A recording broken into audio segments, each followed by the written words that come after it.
Sparkle, sparkle.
Meeting password.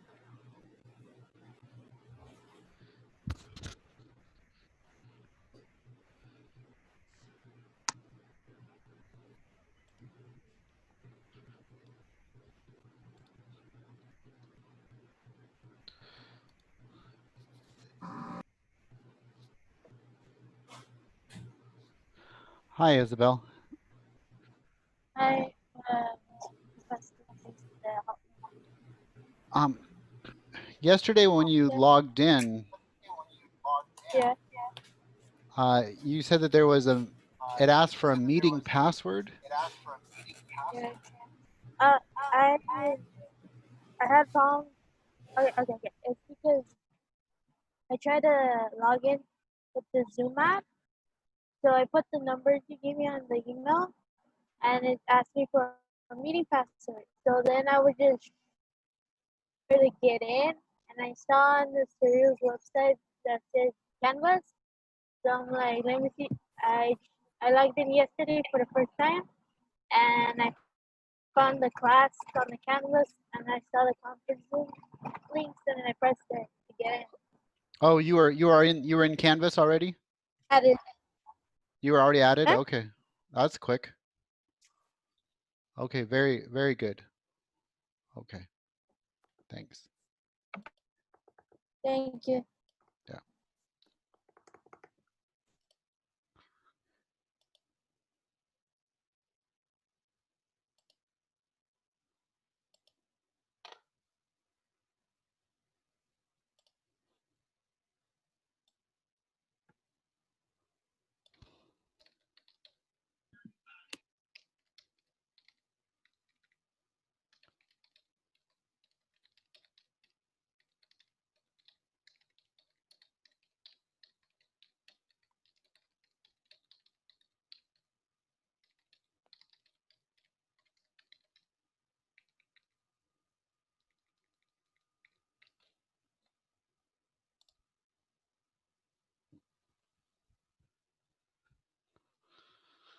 Okay, let's go ahead and get started. Okay. Anybody have any questions at this point? Okay, would you be able to find y prime of the function blank? I couldn't figure out how I kept getting a different answer than others. Okay, sure. So you're just going to use the formula, right? So let me share my screen real quick. Okay, so let me actually see if I can copy and paste this. I don't know if I can do this, but we'll see.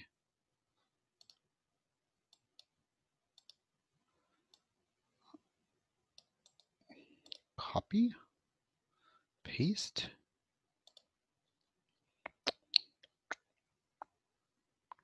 Let's go back to sharing my screen. Okay.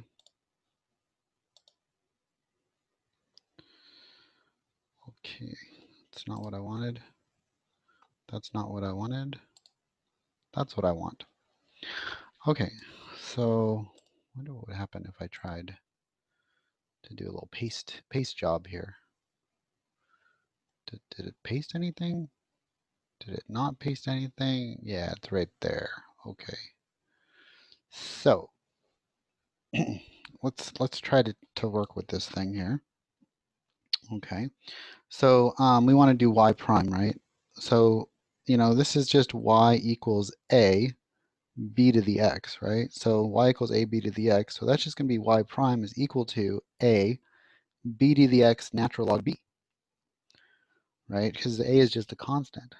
So y prime is just equal to 1436.54, 1.01395 to the x power times the natural log of 1.01395. And you're just going to combine these two into a constant. Okay. So, I mean, I could do that on a calculator if you really wanted me to. I don't know what approximation or what degree of accuracy they're looking for, but that's how you do that. Okay. Okay. Any other general questions before we move on?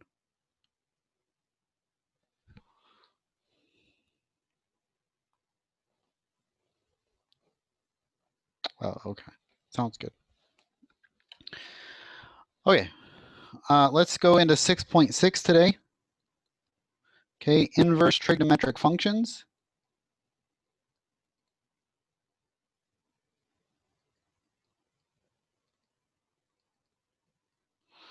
Okay, 6.6, inverse trigonometric functions.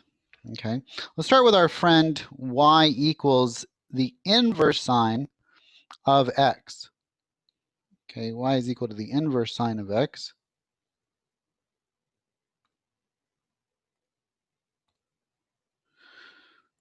Okay, and what does the inverse sine of x look like? Well, it's the inverse sine, or sometimes called the arc sine of x. It's basically your sine function, your original sine function, but just kind of flipped on its side. It's you take your sine function like this guy here, okay, and you are going to flip it or reflect it, okay, along the line y equals x, okay, and so what you end up with is you end up with a curve that looks like this.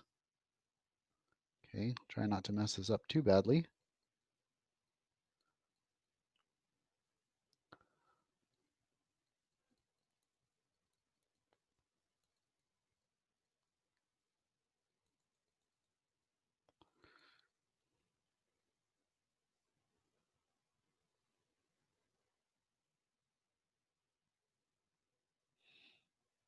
Okay, I did mess that up, but that's okay. Let's try again. Okay, you know what? I'm just gonna have to get some help here.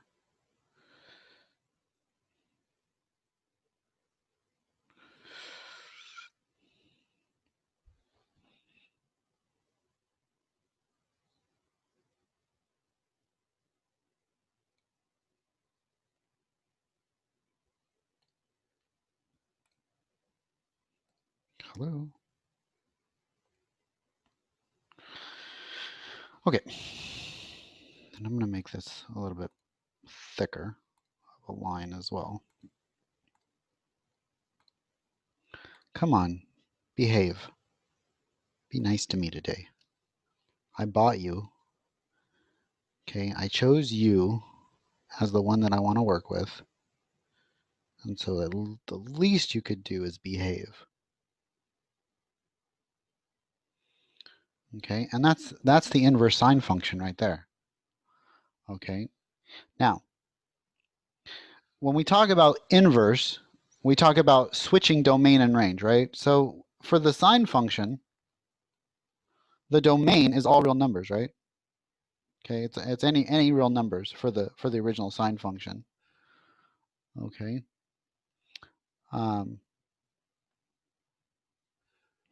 The domain is all real numbers. Okay. And so the range though is from -1 to 1, right? With them included. That's -1 to 1.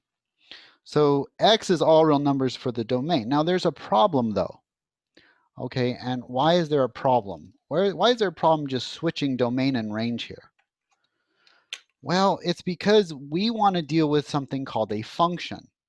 And as soon as I make the inverse sine, the y values, the outputs of this thing, as soon as I say, oh yeah, inverse sine can be all real numbers, I run into issues. Okay, because it can't. It can't be all real numbers if it's going to be a function. Why? Because as soon as I cross this line, it will start to curve back down. And what happens? I lose all functionality because of the vertical line test. It no longer passes the vertical line test. And so there is actually a boundary on the range here for the arcsine function. Okay, you can't have it as a function because boom, because I can't cross these lines. Okay, as soon as I cross those lines, as soon as I reflect this guy, this sine function, and it starts curving back in on itself, I lose all functionality. Okay, now the domain, the range of the sine function does become the domain of the original function. So the domain of the original function the domain of the arc function, the domain of the arc function here is -1 to 1. But the range only goes from peak to peak, and that is from -pi/2 to +pi/2. Okay, so there's a restriction on the range and a restriction on the domain. The domain goes from -1 to 1, and the range goes from -pi/2 to +pi/2. Okay, and I'm going to get rid of some of these guys that I don't need. I don't need you either, sir. I don't need you, and I don't need you, and oh, I did need you. Go back. Okay, and that's my inverse sine function, arcsine. Okay, so this is arcsine of x. Okay, or inverse sine of x. Okay. Okay, let's talk about the derivative of this thing. What's the derivative of this thing look like? Well, okay, d dx of the inverse sine of x, okay, is equal to 1 over the square root of 1 minus x squared, given that we have a restriction on our domain. What's the domain of the original function of the arcsine? What's the domain of the arcsine here? Well, as long as we can have this, as long as x does not go anywhere outside of 1 and -1. Okay, so the domain is restricted. Okay, which makes sense because, well, if we do anything other than -1 to 1, what happens to the denominator? Okay, the denominator is undefined, right? Okay, it actually we can't even have 1 or -1. So I'm going to get rid of these guys, right? Why can we not have 1 or -1? Because then I'm going to get a 0 here in the denominator, and it's going to make this thing undefined. So the domain of this thing has to be anything between 1 and -1 for the derivative. Okay, for the derivative. Now the original function can have those endpoints, but the derivative is undefined. The derivative, which is the slope of the tangent line, right? The slope of the tangent line is undefined. Where's the derivative undefined? It's undefined right at these vertical asymptotes. And so that makes sense, that the derivative would be undefined at -1 and 1 because you would get vertical asymptotes there. Okay. Okay, let's take a proof of this. Proof this guy is this. Okay, we're going to do a proof of this. Proof. Okay, what's the proof of this? Well, y equals the inverse sine of x. Okay, and so what am I going to do? I'm going to take sine of y is equal to x. That's what that means, right? It's the angle whose sine is equal to x. That's what that makes sense. Okay, that's how we make sense of that. Okay, the angle whose sine, we take the sine of an angle and that equals x. Okay. Okay. Yeah, so y is just an angle. Y is an angle. Okay. The sine the sine of y is equal to x. So now what are we going to do? Well, we're just going to do implicit differentiation, right? dy ddx of both sides. This is going to be cosine y prime is equal to 1, right? Cosine y prime is equal to 1. Okay. So now this just becomes y prime is equal to 1 over cosine y. Okay. Okay. But, this is interesting. Well,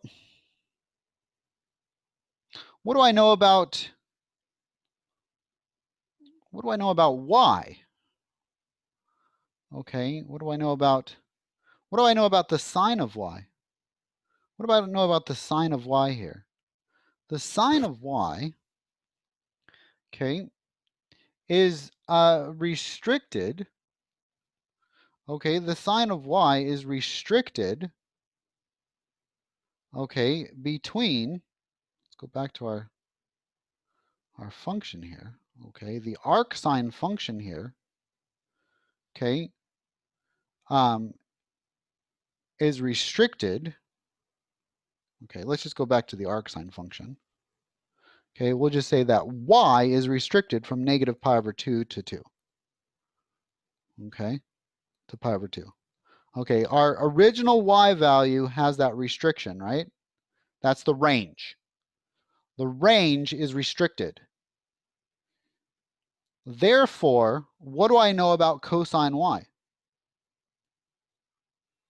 What do I know about cosine y? Any ideas? If the range is restricted for y, if y can only be between -π/2 and π/2, let's think about the unit circle here. If I can only be between, if this value, which is, think of it as an x, I guess, if you really want to.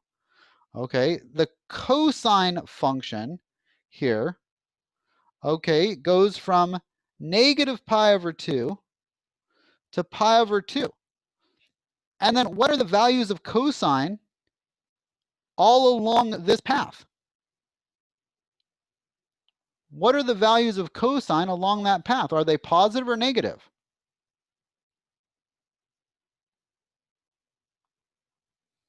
Yeah, they're positive. Thank you, Melanie. Thank you, Jean. Thank you, Achilles. Okay, they're positive. Does that make sense? So what do I know? I know that the cosine has to be greater than or equal to 0. This, it actually can't be 0 because then I would be dividing by 0. But it has to be greater than 0. Does that make sense? It has to be greater than 0. Okay. Okay, so we know that this cosine function has to be greater than 0. That's gonna come in handy in a minute. Okay. Now let's look at our Pythagorean identity. Cosine squared y plus sine squared y is equal to 1, right? Cosine squared y is equal to sine squared y, which is equal to 1. Okay. Let's just solve this for cosine squared. Let's just solve this for cosine y. What are we going to do? Aren't we going to toss that to the other side? Yeah, we're going to go cosine squared y is equal to 1 minus sine squared y. Right? And so now what are we going to do? Well, we're going to take the square root of both sides. What do I need when I take the square root of both sides of a function? What's the rule from algebra when we take the square root of both sides of a function? What do I have to not forget?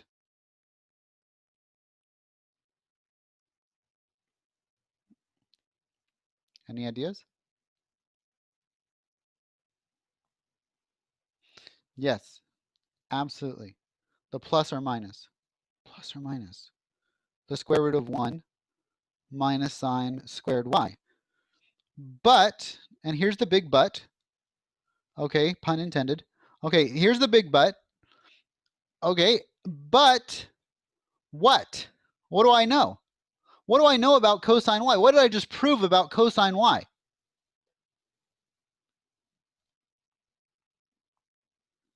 It has to be positive. Thank you, Sierra. So I can drop the negative. I don't want you, Mr. Negative. You're gone. Be gone with your bad self. No negativity in my proof. Okay, there's no negativity in my proof. Okay, just get your negative attitude out of here. Okay, be gone with your bad self. You just get to stepping. Okay, just step away. 1 minus sine squared y. So I know that that is equal to that, right? Okay, but what was sine y equal to? What was sine y equal to? What did we say sine y was? X, exactly. Gene, hit the nail on the head. X. So sine of y is equal to x. Therefore, the cosine y is equal to the square root of 1 minus x squared. Oh, that's pretty cool. Which means that the derivative of arcsine of x is equal to 1 over the square root of 1 minus x squared. Why? Because we already said that the derivative of this thing was equal to 1 over cosine y, right? That's pretty cool. Pretty snazzy how that works, right? Boom. We're done with our proof. QED. Okay? Okay, number 1. Let's go into a problem. Number 1. If, okay, f of x is equal to the inverse sine of x squared minus 1. Find the domain and its derivative. Find its domain and derivative. Okay, and its derivative. Find its domain and derivative. Okay. So what do I know? What do I know about the inverse sine function? What do I know about the domain of the inverse sine function?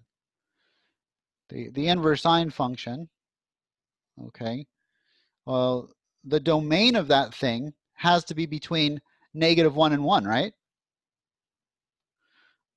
The domain of the inverse sine function is between -1 and 1. Okay. But I don't just have an x value here. Okay, I have an x squared minus 1 value. Okay. So now let's just add 1 to everything. I get 0 is less than or equal to x squared, which is less than or equal to 2. I'm going to take the square root of both sides, or all sides. Okay. Okay, and now if I take the square root of 0, I'm good. That's 0, right? If I take the square root of 2, I'm good. That's just root 2. But if I take the square root of x squared, I run into issues. I run into problems here. Okay, why?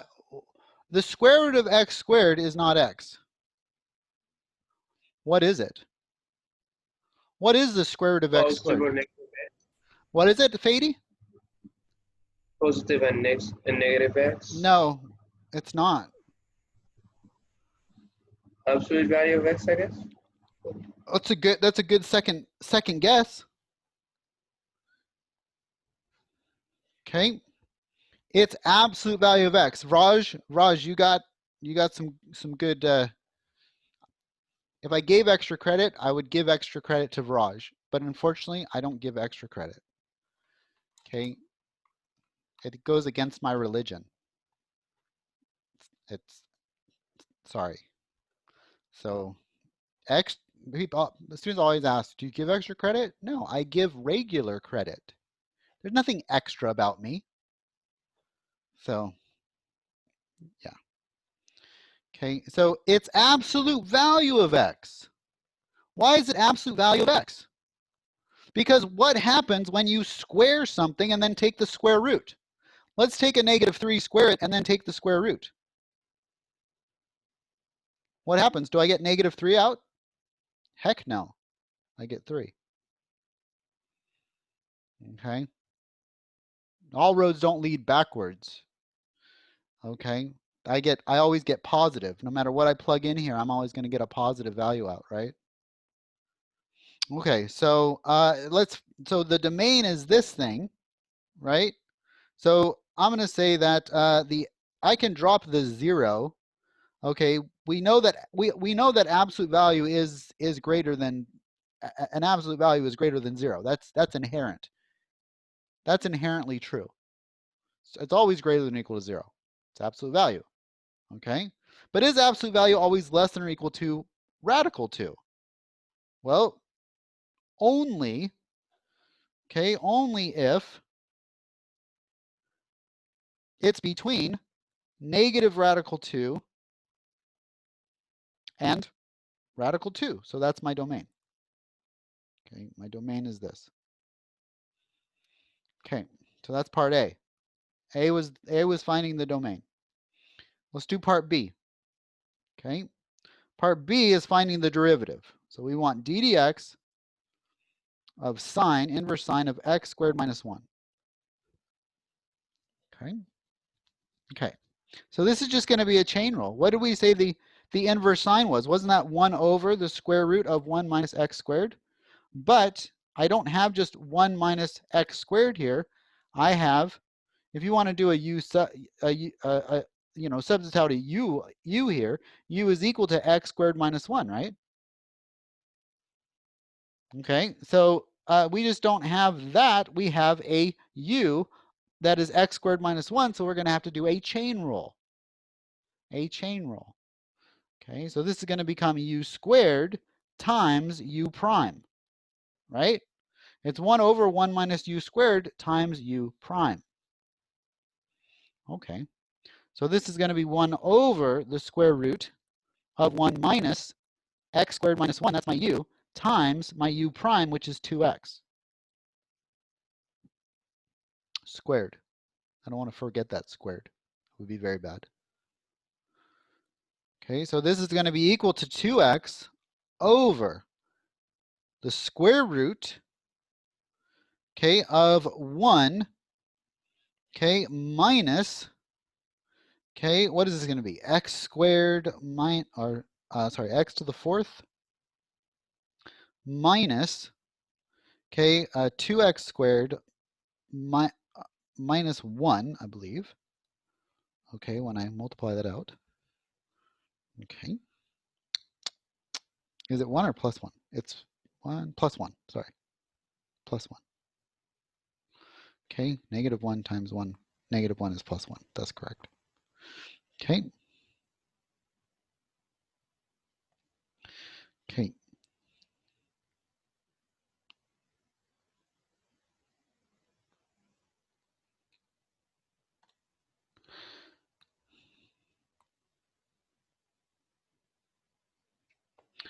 Yes, Sierra, I said you can. Thank you. Okay. So 2x over 1 minus x to the fourth minus 2x squared plus 1. Okay, this is equal to, okay, 2x, okay, all over the square root of 1 minus x to the fourth plus 2x squared minus 1. It's going to cancel the 1 here. Okay.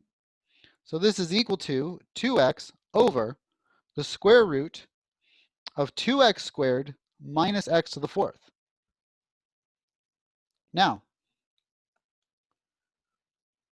is this simplified? Simplified? Okay, I always say that like the guy on Super Smash Brothers Melee when he says break the targets. Simplified? Break the targets. Anyway. Okay. So I'm a huge gamer. Just to let you guys know, huge. Okay. We have basically 7 consoles in our house. 7 consoles. So, and that was to, well, we had 2 Wiis and we had 2 Xbox 360s. And that was because I wanted to end up with 2 children. I didn't want to end up with just 1 child at the very end of this whole parenting thing. And they were literally going to kill each other. So I had to buy 2 Wiis and 2 Xbox 360s. That was. Then we had to get a Wii U. So we have a Wii U. That was Dad's. And then we moved into the PlayStation era, and we got our PS4, and we have our Nintendo 3DSs, and we have a Switch now, and we have an Xbox One. So, yeah. And as the day it comes out, guess what I'm getting? Guess what I'm getting the day it comes out? I'm already signed up for it. PS5, exactly. I'm the 3rd on the list at my local GameStop. Okay. So, oh, that was great. I just played that as well. So that was yes. I thought it was better than I went in with low expectations on that game, and it turned out to be a really good. The PS5 design, I think it looks like a router, honestly, but I'm okay with it because it's going to blow away anything that's out there. I think it's going to blow. Now, I understand you Xbox lovers, okay? I get you, but I think it's going to blow my socks off. Okay, you got 4K and running, huge amount of RAM and everything else. So, exactly. Oh, I think I offended a lot LEL there. So, as whatever. Okay. It's all about the exclusives, bro. I'm sorry. It's all about the exclusives. Okay. Okay. I need my PlayStation exclusives. Okay. PC people are like, well, PC people are just like, I'm going to go back to my Minecraft, right? They're just like, what are you talking about these consoles? I'm just playing Minecraft all day. So you can have your little Minecraft, okay? So you can have your little Minecraft. It's okay. Okay. You can just sit there and, you know, watch WotC and dream, okay, all you want, all day long. And Minecraft 4K, now we're getting spicy with the new Nether update that just came out. Yeah, I get you there. Okay, that's fine. Okay, League. Go join a real sport. Okay, that's all I have to say about League. Anyway. Okay. Yeah. Okay, back to the math. Okay, let's take let's say, is this simplified? Okay. As the Super Smash Brothers guy would say. Simplified? Break the targets. Is this simplified? Yes or no? You could give me a little thumbs up or thumbs down action if you want. Okay. It's okay. Okay, is this simplified? Nathalia says no. Achilles says no. Martin says no. Okay. Anybody else say no or yes, or is this simplified?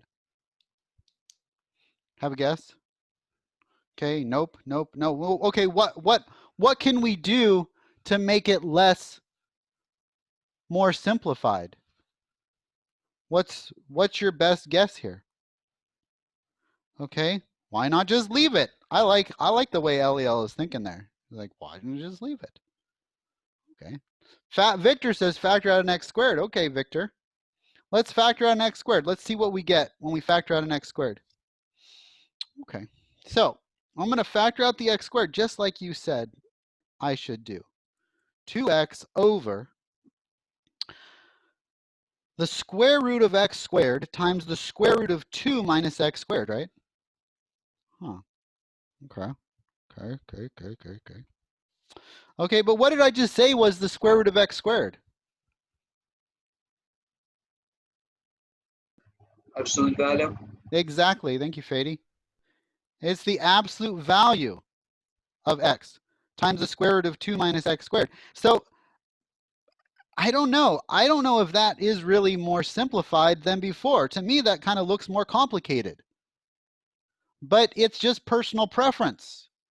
Choose your favorite. Right? Did it really get more simple? I don't think so. Okay.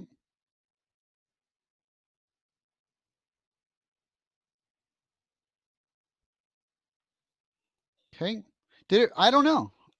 Let's count the symbols. Let's count the symbols. Can we count symbols? Let's count symbols.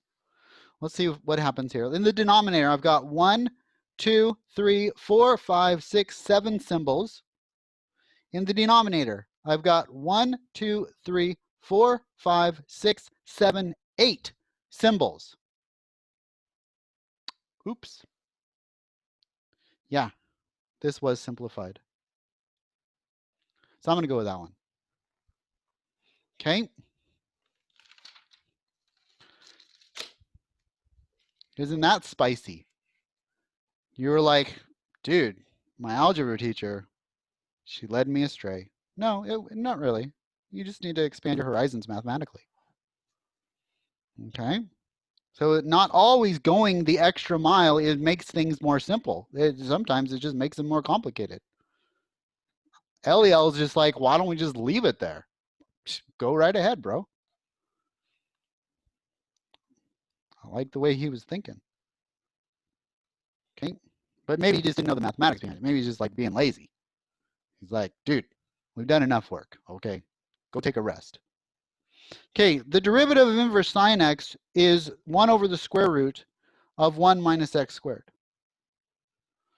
Right?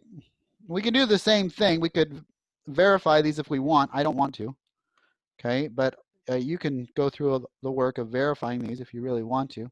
The square root of inverse cosine of x is negative of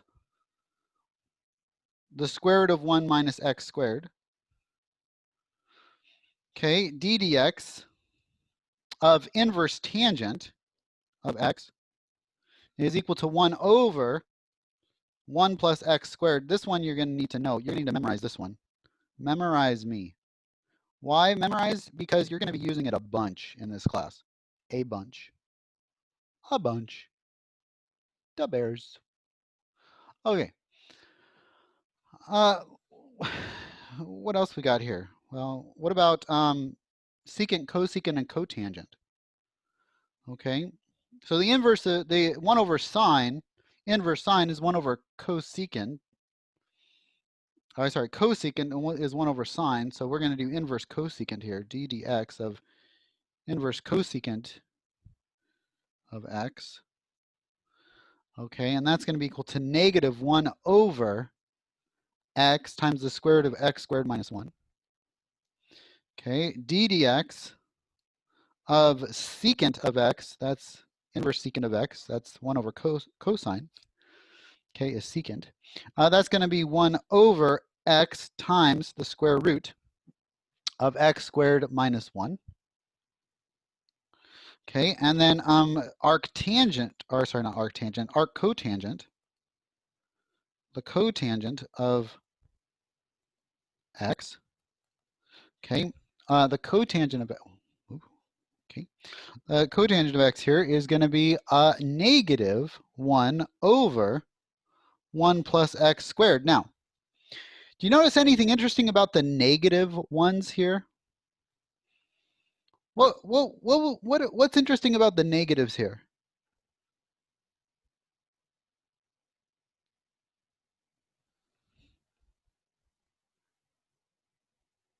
They're flipped.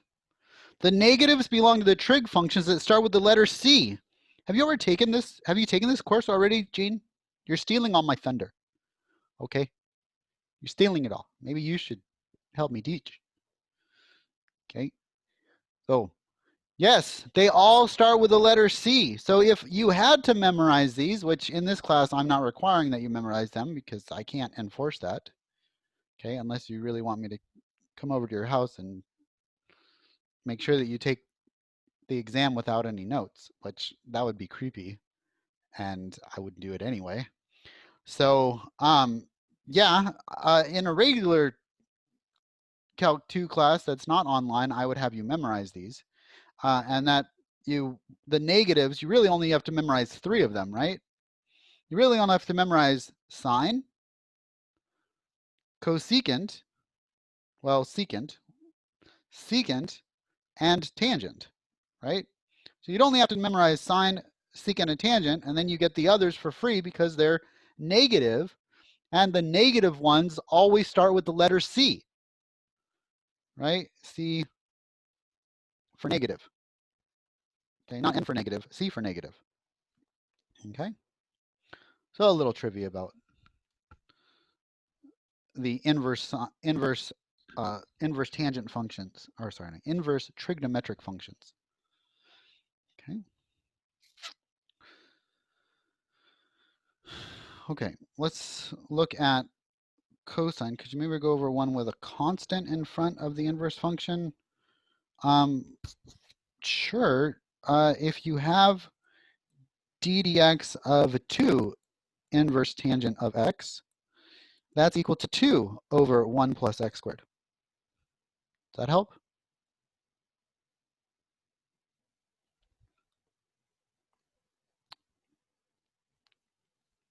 Yep, sounds good. Okay, let's look at the inverse cosine function real quick. Okay, inverse cosine function, okay, of x. And what's the domain of the inverse cosine function? Okay, well, what does the inverse cosine function look like? Let's look at the inverse cosine function here. And the inverse cosine function is going to be similar to the inverse sine function, just shifted up, okay, by pi over 2. It's going to be shifted up by pi over 2. And so we're going to get Okay, this guy, or maybe shift it down, I don't know. It's whatever you think.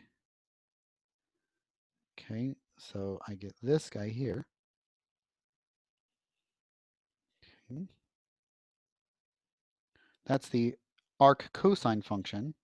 And this guy goes from 0 to pi, and my asymptotes are at -1 to 1, right? So this guy, so the domain on this guy is from -1 to 1, but the range is now not -pi/2 to pi/2, but it's 0, 0 to pi. That's the range of that guy. Okay, what about the arctangent? What does arctangent look like? Okay, arctangent of inverse tangent of x. Can't write. Inverse tangent of x. That's a really small n. Okay, what does that look like? That's the tangent function flipped on its side, but we can only have one of them. We can only have one, and so instead of the tangent function, which is usually has barriers at every -pi/2 and pi/2, these now become vertical, or these vertical asymptotes now become horizontal asymptotes.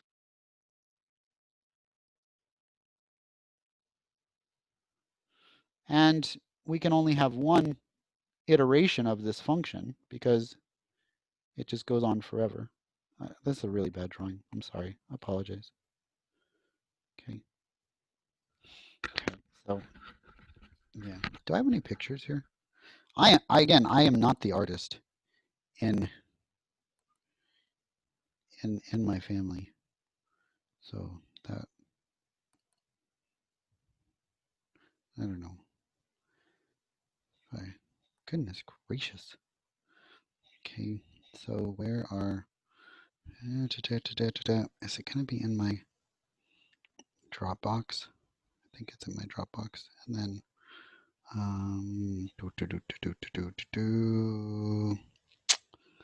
no, I don't know.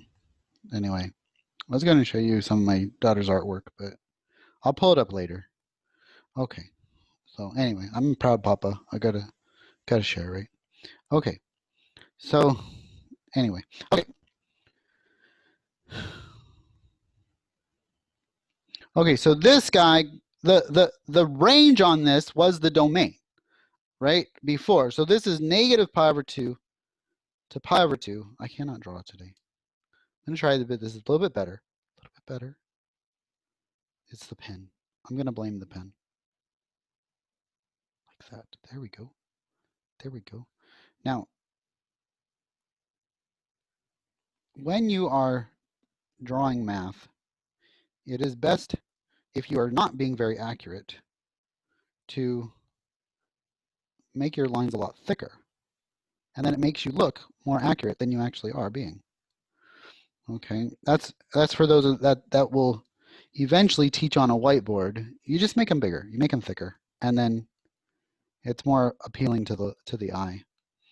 Okay, and so it's like when I graph something, right, and then my line doesn't actually go through my points. I just make my points really big points, and then all my points go through my line. It's really easy. So it's a good way of making people think you know what you're doing. Okay, so y equals the inverse tangent of x. Okay, looks like this curve here. So what's the domain? What's the domain D? Okay, what's the domain? Well, it goes from -infinity to infinity. So isn't that all real numbers? Okay, yeah, all real numbers. Okay, so all real numbers. Okay, what's the range? What's the range? Well, the range we just said was from -pi/2 to pi/2. Now, can we ever get there? Can we ever reach -pi/2 to pi/2 and pi/2? No, they are asymptotes. Okay, so what do we want to do? We want to make sure that we put parentheses here. I do not want to make an asymptote out of myself. Okay, and so I'm going to have to make sure that I have parentheses, not brackets. Okay, domain and range, very important. Okay, Very I have a important question. in calculus. Yeah, absolutely. So if we were asked, for example, to find the domain of a function, like of the inverse tan function, Right. x squared minus 1, like the one we just did, how do we change the domain if it's all real numbers? I mean, is it just the same? Yeah, domain? yeah. The family of tangents are always going to be inverse tangents are always going to be the all real numbers. So that's not Okay. going to change. Okay. The range may change depending upon, you know, if I add a 1 or something here, right? And it might not go from negative pi over 2 to pi over 2. It may go, what if I multiplied this instead of adding 1? What if I multiplied that by 2, right? Well, then now it's going to go from pi to negative pi, right? Yeah. Does that make Okay. sense? Yeah. Thank you. So, yeah. So, who is that? Was that Sierra again? Yeah. Okay. Did you take pre-cal? Or it was just a long time ago? It was just a long time ago. Okay, that makes sense. Okay. Okay. So again, yeah, that's just normally I would cover maybe more of this and go into more extent in an 18-week class, but again, we're speeding through this material, and so I don't have time to teach the pre-cal, unfortunately. Okay. So that's for Khan Academy, you know, Mr. Khan. So more power to Mr. Khan. He can teach you pre-cal. Okay. I got to teach you the cal. Okay. So let's look at the limit, talking about calculus. Let's jump into limits here. The limit as x goes to infinity of the inverse tangent function is equal to what? What's the limit as x goes to infinity? Well, that's just our upper asymptote, which is pi over 2. What's the limit as x goes to negative infinity of the inverse tangent of x? Well, that's negative pi over 2. That's the lower limit. As I increase and go positive infinity, I'm going to approach that upper asymptote. As I go negative infinity, I'm going to approach that lower asymptote of negative pi over 2. Okay. Okay, let's do some calculus now. Okay, enough of the functions. Okay. Number 2. Okay, differentiate. Okay, we want to differentiate these guys.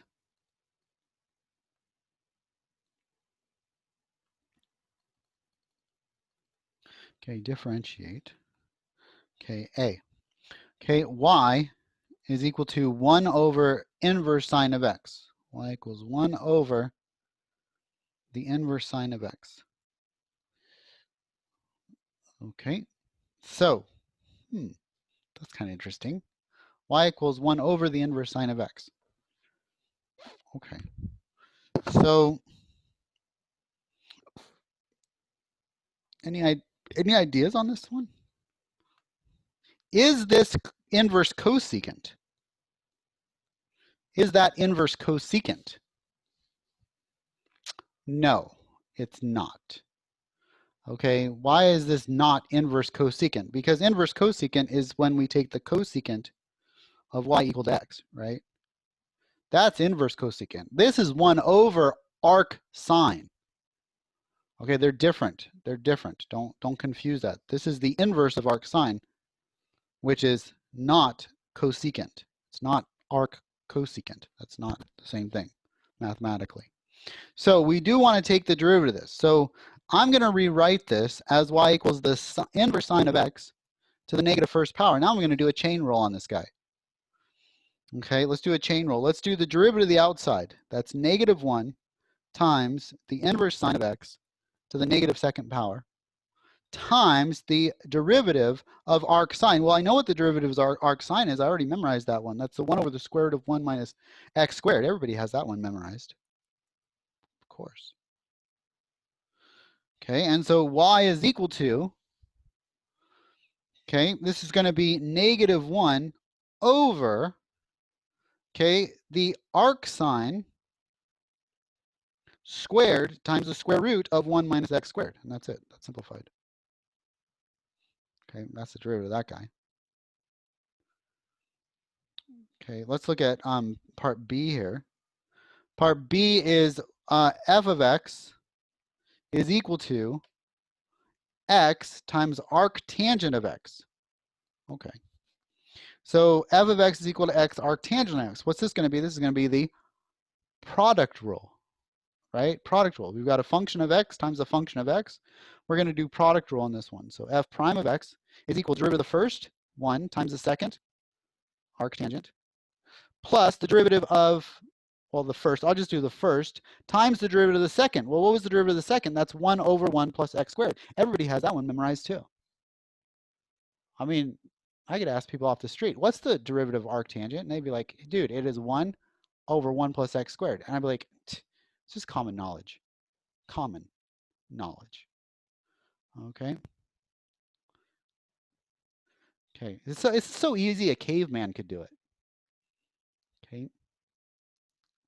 Yeah. I mean, I can just simple. Okay.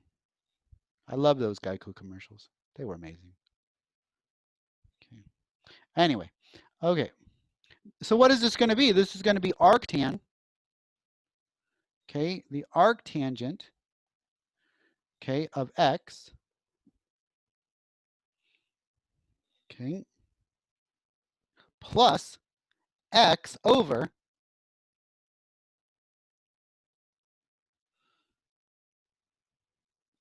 x over 1 plus 1 over x squared, right?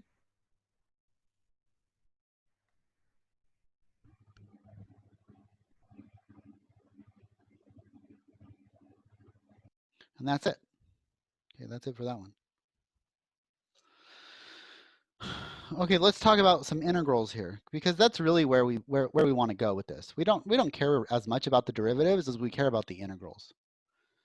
Okay, we really care about the integrals much more than the derivatives. I'm sorry, derivatives. I don't want to insult the derivatives, but you're secondary to integration.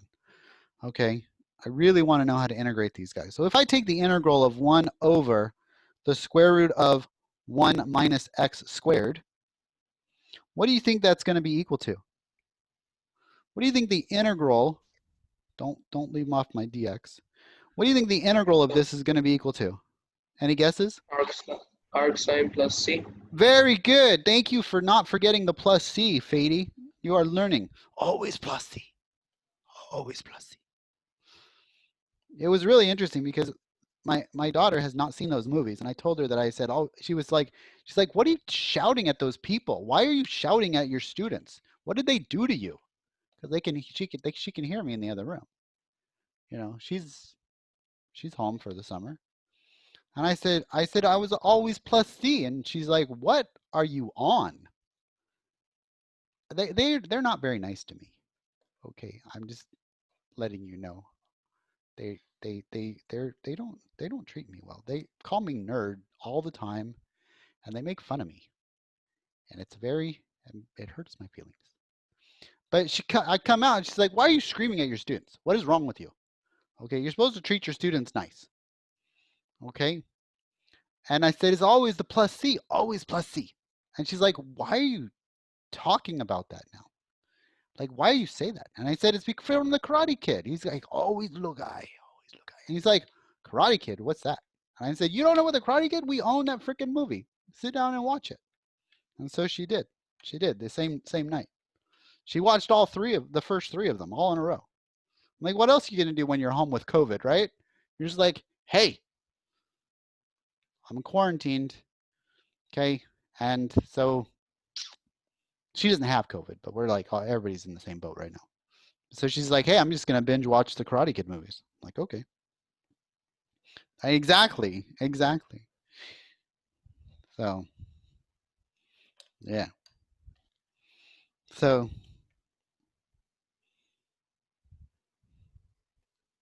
yeah. There was an epidemic of tuberculosis or something like that in the late 1600s in England, and they had to be on quarantine, right? In the late 1600s in England at Oxford University, They had to be on quarantine because it was killing everybody. There was an outbreak of tuberculosis in England in the late 1600s. And so Sir Isaac Newton, he was like, he couldn't go to class, he couldn't do anything. He was basically, you know, people were like, you're not teaching, you're not doing anything. And so guess what he did? He created calculus. And that's what we're studying. So it's a true story.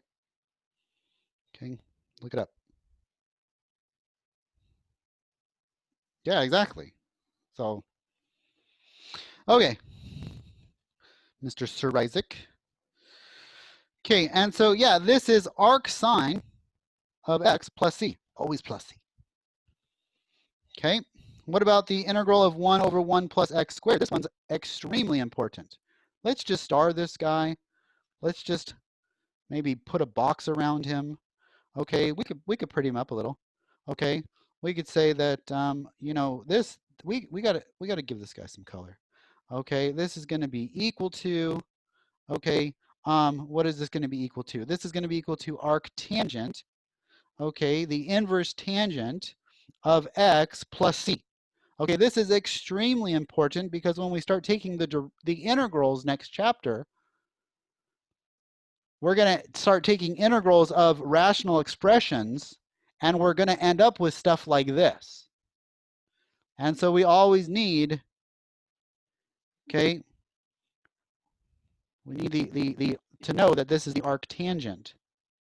Okay, the arc tangent of x plus c. Boom. Pretty that guy up. Look at that. Stars and little things like so. We'll just make him, he's very special. Okay, don't mess with my arc tangent x. Okay, he's a special guy. Okay, you're going to need to memorize that one. If you haven't already memorized it by now, memorize it. Okay, look at it right before you go to bed. Look at it again, and then look at it again, and then go to sleep. And you wake up and you'll be like, I'll never forget arctangent ever again. Okay. Okay, so number 3. Okay, number 3. Let's take the integral of 0 to 1 over 4 times, or take the integral 1 over the square root of 1 minus 4x squared. What's the integral of this going to be? This is going to be a u sub, right?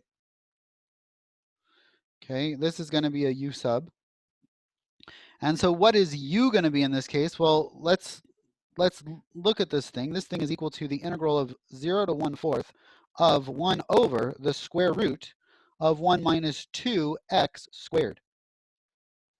2x squared, okay. So this is equal to, okay, what is this? This is going to be arc sine, right? Isn't this going to be arc sine? But it's a u sub, right? U is equal to 2x, du is equal to 2 dx. There's a dx here. There's a dx here. Sorry for forgetting the dx. Don't want to insult them. Okay, and then divide by 2, and we get du over 2 is equal to dx. Okay. Okay, so now what are my limits of integration going to become? Well, just plug 0 in for x and plug 1/4 in for x, and I should get 0 times 2, which is 0, and 0 times, and 1/4 times 2, which is 1/2. This is going to become 1 over the square root of 1 minus u squared times du over 2. Okay. Let's integrate this guy. I'm going to pull the 1/2 out in front, and I'm going to say this is the arc sine of x, of u, not x, of u evaluated from 0 to 1/2. Okay. So this becomes 1/2 times the arc sine of 1/2 minus 1/2 times the arc sine of 0. Okay. Okay. So what is the arc sine of 1/2? What's the arc sine of 1/2? Anybody know? I mean, come on, just right off the top of your head. Okay. Pi over 6. Thank you, Daniel. Pi over 6. Absolutely. Pi over 6. Okay, think about your unit circle. right? Think about your unit circle. Where's pi over 6? Right here. What's the sine function there? What's the y value? The y value there is 1/2. Okay, it's also, okay, the y value is also 1/2 over here. Why can I not use 5 pi over 6? Why is 5 pi over 6 off limits? The domain restriction, exactly. Thank you, Susan. Okay, what is the domain for arc sine? The domain for arc sine, isn't that negative pi over 2 to pi?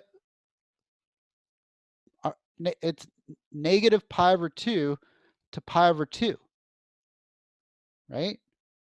And so this area here, this area over here is off limits. Off limits. Nope, you don't exist. Does that make sense? Okay, now you don't exist for arc sine. Now for arc cosine it exists, but not for arc sine. What's the arc sine of 0? The sine of what angle gets me 0? Well, how about 0? Right, so that goes to 0. So this becomes 1/2 times pi over 6, right? Which is equal to pi over 12. Nice. Oh, that's pretty cool. Good, good, good, good, good, good, good, good, good, good, good, good. Okay. Okay, let's do one more of these. Number 4. Number 4. Question? Was there a question or a comment? Okay. So you don't plug U back in. No, because I evaluated already for, okay, that's a good question. Okay, why did I not plug x back in? Because I already changed my limits of integration. Okay, I would plug x back in, and sometimes I do that. If I get something that the U substitution is going to be really complicated, I may not change my limits of integration. I may just leave my limits of integration 1 over 4, and then at the very end, what would I have to do? I'd have to say that my limits of integration, or what I'm evaluating here, would be 1/2 inverse sine of U. But what was U? U was 2x, wasn't it? Was it 2x? Is that right? Yeah, U was 2x. 2x. But what would I have to do? I'd have to take my original limits of integration then. So I'm basically doing double work. I can either change my limits at the beginning, or I can change them at the end. Does that make sense?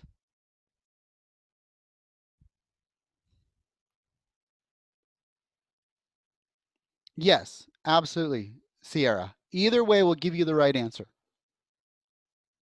Absolutely. Okay. The problem with Calc 1 is that they really only teach you one way to do something. Okay. Okay, and so there is more than one way to skin a cat here. Okay. And so you know, they're trying to get everybody through. It's the same thing when they teach factoring in high school, right? In Algebra 1, okay? Or in middle school, 8th grade, whenever you took Algebra 1, right? They taught you factoring. And they generally teach you like maybe 1 or 2 ways to factor, when there's actually probably 12 different ways to teach factoring. I probably taught half of them. Okay, there's the X method and the AC method and the box method and the diamond method and the I don't know, ice cream method, or who knows, right? There's the guess and check method.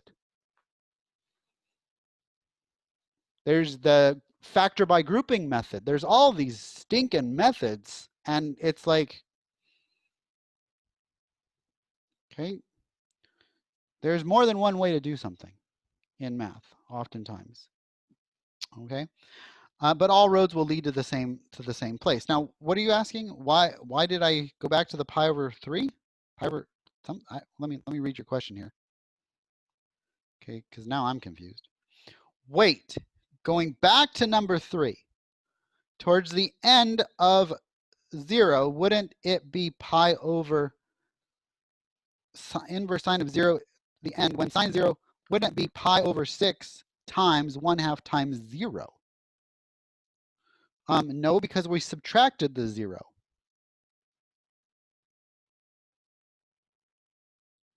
That one was from Joseph.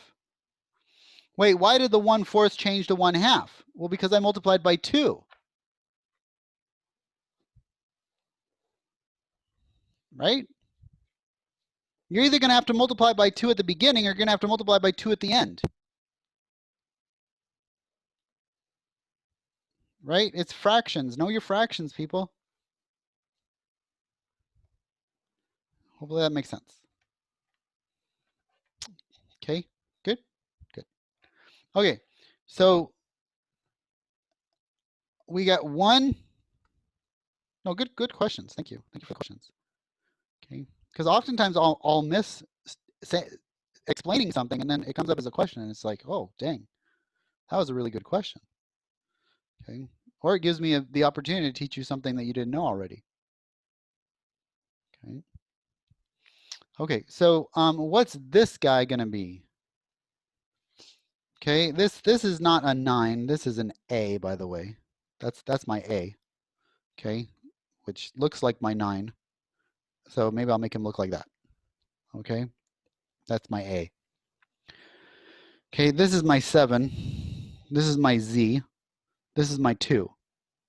Okay, notice that my 2 looks an awful lot like my Z. So that's why I have a line through him. Okay, so. Okay, so we want to take the integral of this thing here.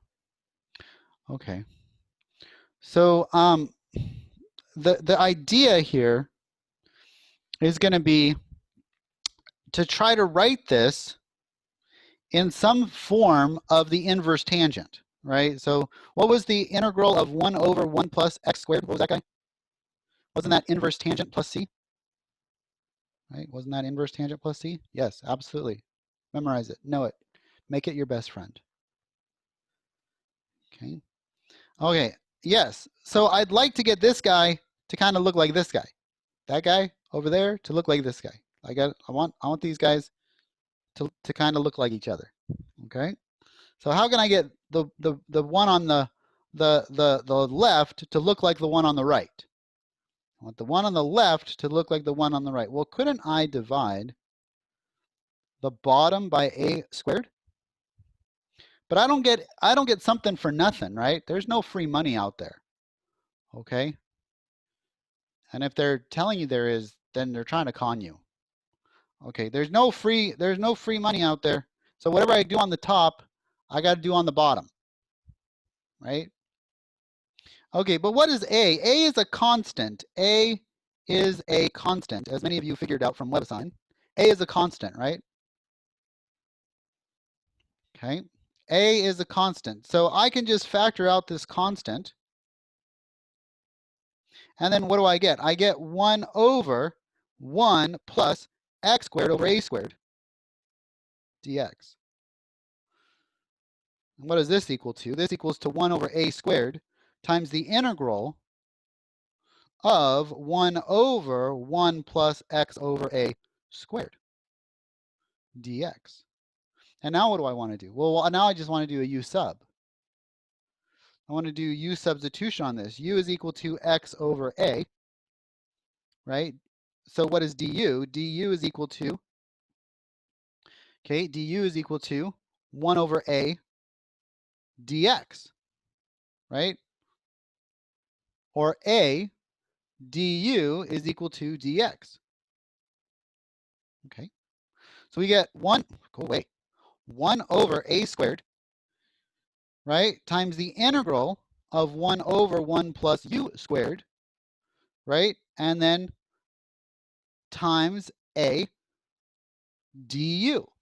Okay, well, couldn't I bring the a outside and cancel that with one of the a's in the bottom? Wouldn't this guy cancel this? Yes, just say yes. Just humor me. Okay, it's yes. Okay, and so we get 1 over a times the integral of 1 over 1 plus u squared du. Okay. And so what does this become? This becomes 1 over a times the arctangent of u plus c. Always plus c. But what was u? X over a. So this is an identity. This is a formula. If you look up in your table of integrals, okay, it's going to say, oh, if you want to take the integral of 1 over x squared plus a squared dx in your table of integrals, you're going to get this formula that we just derived. So aren't you smart? Yeah. You don't have to go to no table. I don't need no table. I don't need no stinking table. I can derive that thing myself. I'm a big boy. Okay, are we good? Are we good with 6.6? Okay, good, because we're going to move into 6.8. Okay, I know it's not on the syllabus that we're moving on to 6.8, but I'm going to move on to 6.8 because I'm having way too much fun with you people, and I do not want to leave early. Okay, but that is 6.6. So we're moving on. Moving on up.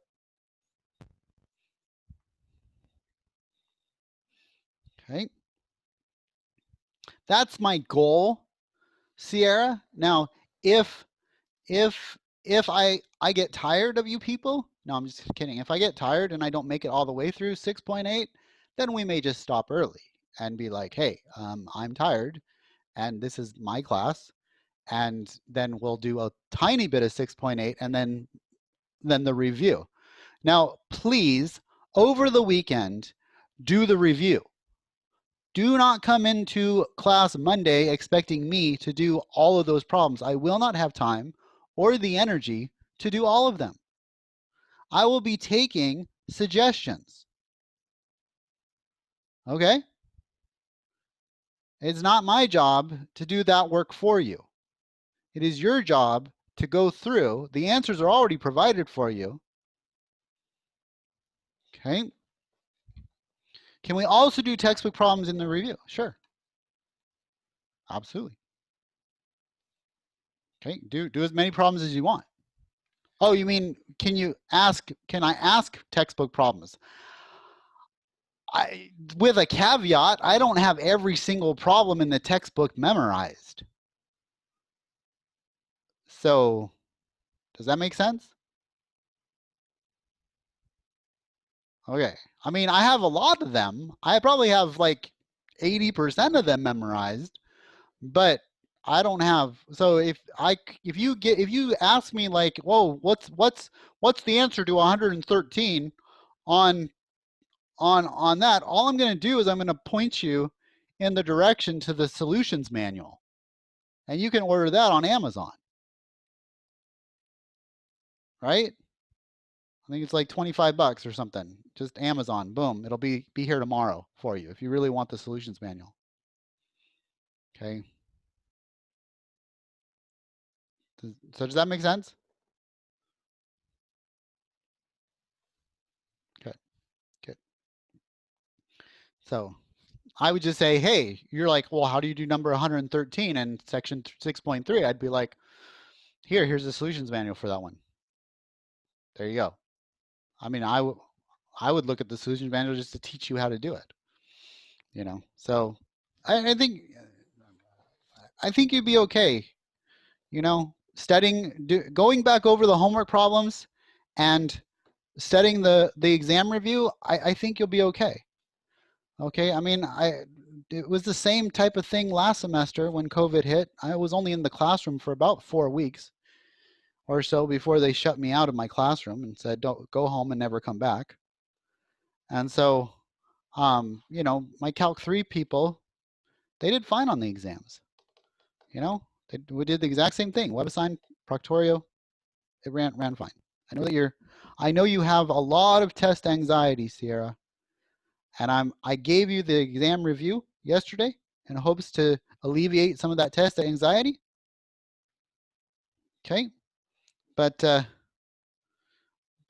it's all good. That's okay. You know what? I had test anxiety as well, when I was in school. It was really bad. Just, you know, on a personal note, I would always make sure that I got an A on everything just in case I bombed the final. And I always was so worried that I would drive myself crazy that to say I'm going to get a 99% on everything just in case, you know, I fail the final. And that gave me an incredible amount of anxiety. Right?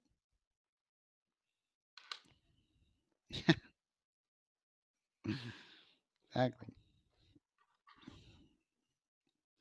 So let's just all do one cleansing breath here. Okay, let's say.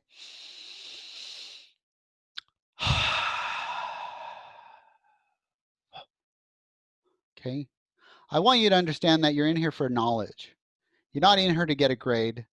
Okay, there are a lot of doctors out there who got C's in calculus, and they're still operating on people.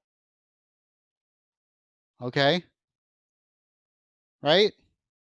Nobody goes up to a brain surgeon and says, "Did you get an A or a C in calculus?" And the guy's like, "Well, I went to MIT, and so a C was pretty good for me." Or I went to UCSF, got my PhD in neuroscience, but I got a B in Calc 2, so I'm probably not good enough to operate on your brain. Right? So I'm not saying that I'm just going to hand out a grade. You're going to earn your darn grade in my class. Okay, you're going to earn it, and you're going to claw your way to the top, just like I had to claw my way to the top. And nothing's going to be easy for you. Nothing's going to be handed to you. No, you don't drive up to your university and say, "Okay, just give me my degree now. Give me my degree, please. You owe it to me." No, it doesn't work like that, right? But in the other side of the spectrum, I want you to know knowledge, and I want you to be a better person for having been in this class, and that is the goal more than the grade.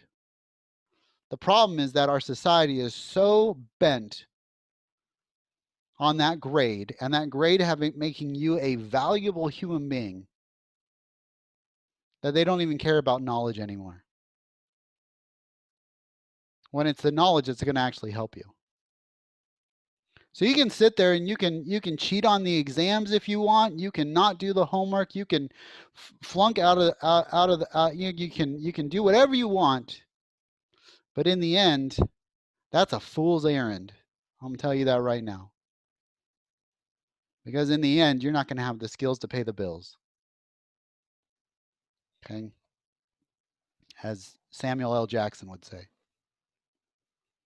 So anyway, just something to ruminate over. Okay? You're not going to be able to build that bridge because you never learned this stuff. Nobody's ever going to hire you. Okay, anyway, let's move on to 6.8, L'Hopital's rule. Okay, L'Hopital's rule, I believe that's French. I'm thinking it's French. Okay, L'Hopital's rule. It's not La Hospital. Please do not say La Hospital in my presence ever. Okay, it's not La Hospital. We're not going to the hospital, because if we were going to the hospital, I'd have to call the wambulance on you guys for all the whining you guys do. Okay, but it's L'Hopital's rule. I'm sorry. I'm being too hard on you guys. Okay, I'm not here to make you feel bad. Okay, that's not my point. Okay, I'm not here to be negative to your self-esteem. Okay, it's not the purpose. The purpose is to teach you some math and teach you it good. School's in session. Someone's gonna be taught a lesson. That's all I can say. Right?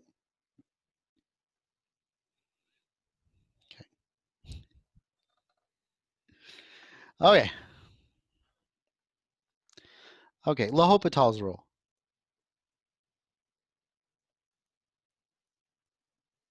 And yes, I know that it's spelt like hospitals. Okay, whatever. It's L'Hopital. Okay, L'Hopital's rule, 6.8. Okay, suppose,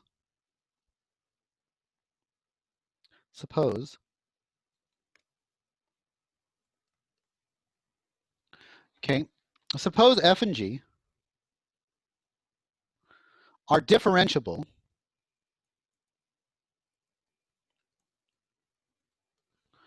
okay, and g prime of x okay, is not equal to 0. Okay, derivative of g is not equal to 0. On an open interval,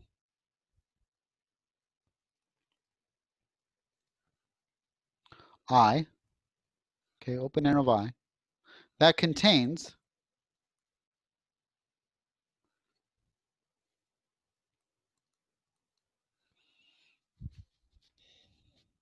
a, okay, a is a value, okay, it's not just, it contains a something, it's a is a value, okay, it contains a, except possibly, okay, possibly at a,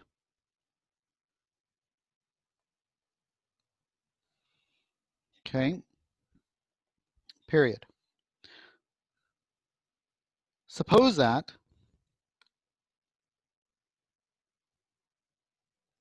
okay, suppose that the limit as x approaches a of f of x is equal to 0, and the limit as x approaches a of g of x is equal to 0. Okay, so the limits of these things are going to 0 as x approaches a. Okay, or that the limit as x approaches a of f of x goes to positive or negative infinity, and the limit as x approaches a of g of x equals positive or negative infinity. Okay,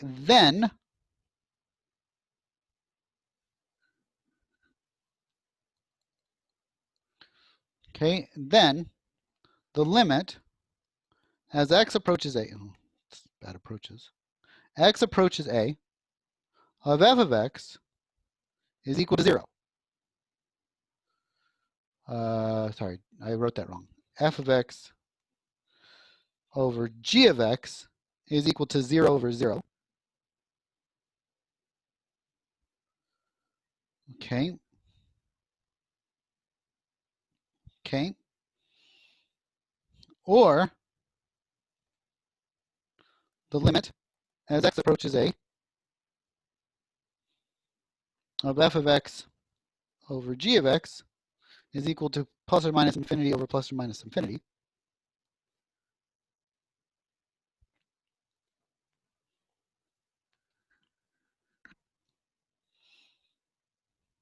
Okay, where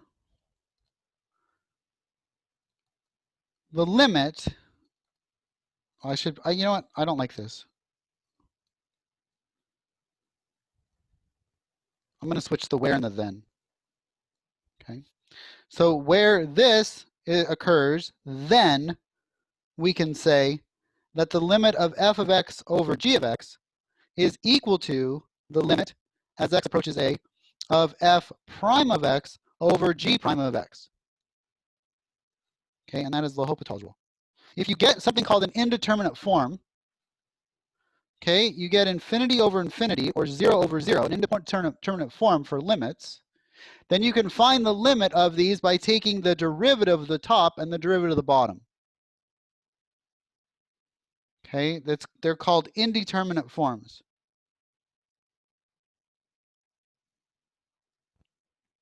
Why are they indeterminate forms? Because we can't determine what the value is. What is infinity divided by infinity? Well, it depends on the infinities. There are different infinities. Okay, what is 0 over 0? I have no idea. It's undefined. Okay, but it could be, the limit could be a value. We just don't know if something's traveling to 0 faster than something else is traveling to 0. And if the something on top is traveling faster, then we can get one answer. And if the something on the bottom is traveling faster, then we get a different answer. Or if they're traveling to 0 at the same time, then maybe we get a constant. Who knows? Who knows? L'Hopital knows. That's who knows. Because this is his rule. Okay? So let's look at example 1 here. When it says find the limit as x approaches 1 of the natural log of x over x minus 1. Find the limit of, as x approaches 1, of the natural log of x over x minus 1. Okay, what is this going to be equal to? If we plug directly in here and just try to solve algebraically, what's the natural log of 1?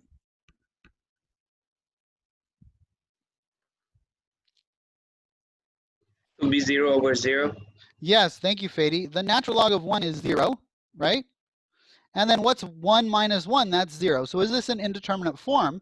Yes. It is an indeterminate form. We cannot determine it. So what are we going to do? We're going to use L'Hopital's rule here, right? Okay, so let's use L'Hopital's rule and say, hey, well, I know that Mr. L'Hopital says that I can take the limit as x approaches 1 of the natural log of x over x minus 1. That's going to be equal to, go away. Okay, that's going to be equal to the derivative of the top over the derivative of the bottom. Well, what's the derivative of the top? Not 1 over x? 1 over x. Thank you, Fady. Okay, and what's the derivative of the bottom? 1. Okay, what's anything divided by 1? Itself, it's the anything. Okay, and so if I now I plug this in, this is the limit as x approaches 1, right? Is going to be equal to the limit as x approaches 1 over x. And what is this now? I can plug that in, that's just 1. Boom. So that thing goes to 1 when x goes to 1. That's kind of cool. You know, let's put some teeth on this. Let's put some teeth on this. Let's because this is all abstractness to me, right? This is like, what is this? What is this function? Natural log of x over x. Let's see what happens when we get natural log of x over x minus 1. Let me go to Desmos here, and let's graph this bad boy. Okay. Okay. You know why I call them bad boys? Because the ladies, they like the bad boys. Okay. There you go. Okay. And so at least that's my excuse for never having anyone to date me when I was younger. So anyway. So okay, so what is this function going to be? Let's type it in. What was it? It was y equals natural log of x. Okay, any day now. Give me my y equals natural log of x all over. Okay, all over x minus 1, right? Divided by x minus 1. Okay, that's kind of interesting. Curve. And so what was the limit as x approaches 1?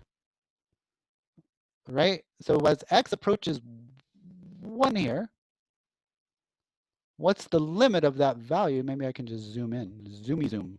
Do a zoomy zoom here. Right? Let's zoom in on this thing. Boom. When x approaches 1, does that value exist? Does that value exist? No, it does not exist. The value at 1 does not exist. That's why it's kind of like jumping around here, because it's like it doesn't exist at 1. Look, it's an open circle. It doesn't exist at 1. But everything around it says that it is 1. Right? So it works. The universe holds. The mathematics works. Okay? Sounds good. Nice. Makes me happy. Gives me a smile on my face when the mathematics holds. Okay? Isn't that cool? That's cool stuff. That's just sweet. Okay? I like it. I like it a lot. Okay, number 2. Okay, let's calculate. Number 2, calculate. Okay, the limit as x approaches infinity, e to the x over 2 to the x. Okay. E to the x over 2 to the x. Okay, what is this one going to be? What indeterminate form is this going to be? Infinity over infinity. Yes, it's infinity over infinity. Okay, so is that an indeterminate form? Yes. We have to make sure that it's an indeterminate form, otherwise we cannot use L'Hopital's rule. Do not use L'Hopital's rule if it's 1 over infinity. You cannot use L'Hopital's rule unless it is an indeterminate form. This you can't do. This goes to 0. Okay, that goes to 0. Okay, do not use L'Hopital's rule unless it's an indeterminate form. Okay, that's a rookie mistake. Don't be a rookie. Don't do rookie mathematics. Okay, that's a rookie mistake. There's no rookies in here. Okay. So limit as this. So let's take the derivative of the top, the derivative of the bottom. What's the derivative of the top going to be? E to the x ln e? I'm making that too complicated. What is the derivative of e to the x? Well, it's just e to the x. E to the x. Exactly. Thank you. Okay. Okay, what's the derivative of 2 to the x? Oh, that one I have to use the 2 to the x natural log 2, right?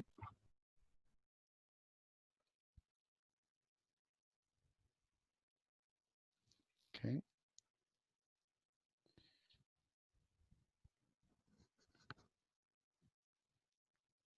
Okay.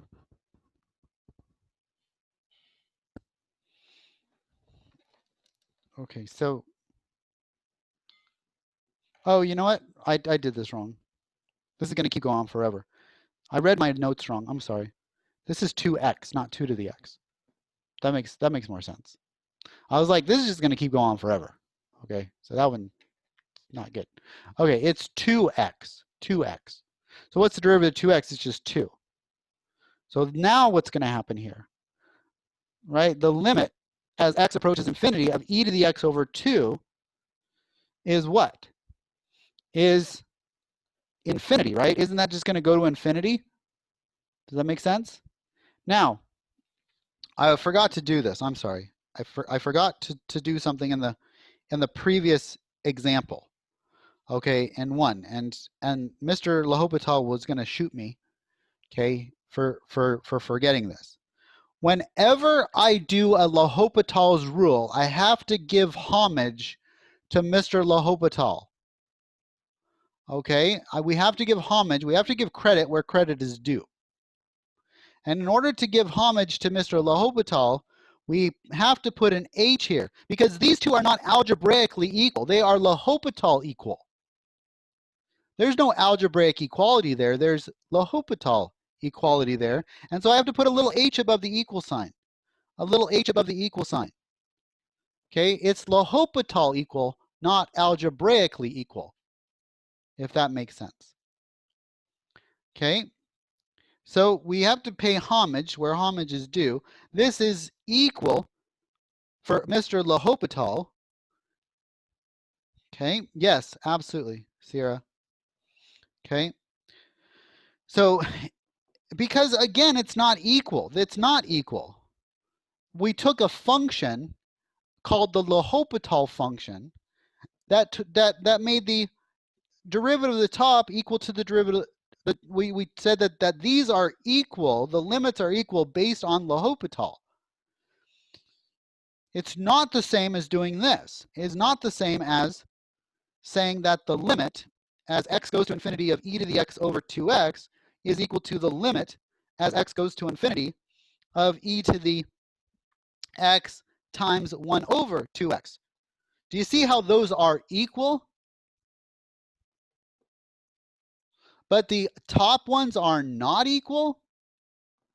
Algebraically, they're only equal because we took L'Hopital's rule. And so in every mathematical problem is a proof, and you may not know that. It's a proof. It's an identity proof. It's saying, look, the something that I start with is equal to the something that I end with. Every mathematical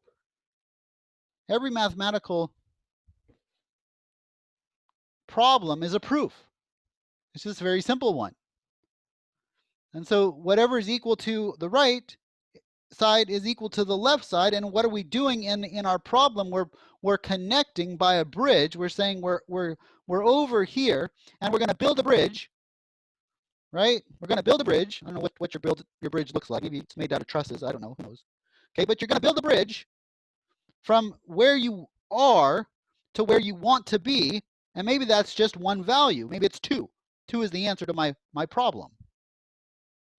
But we're building a bridge step by step by step by step. It's all logic. We're logically building a path from one to the other, and that is a proof.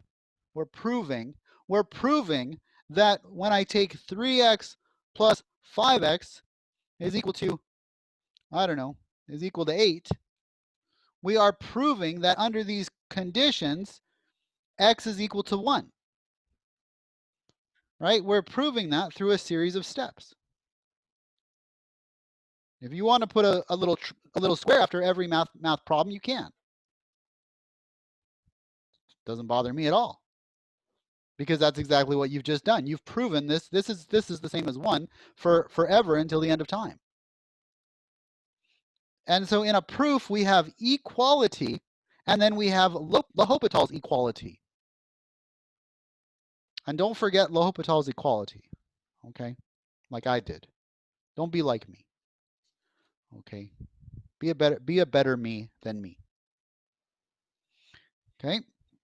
Be a better you than me. I did not give homage to Mr. L'Hopital, and that was bad. Okay, so we have e to the x over 2 is equal to infinity, right? E to the x over 2 is equal to infinity. Now, why is that true? Why is this true that well, let's go back to the original.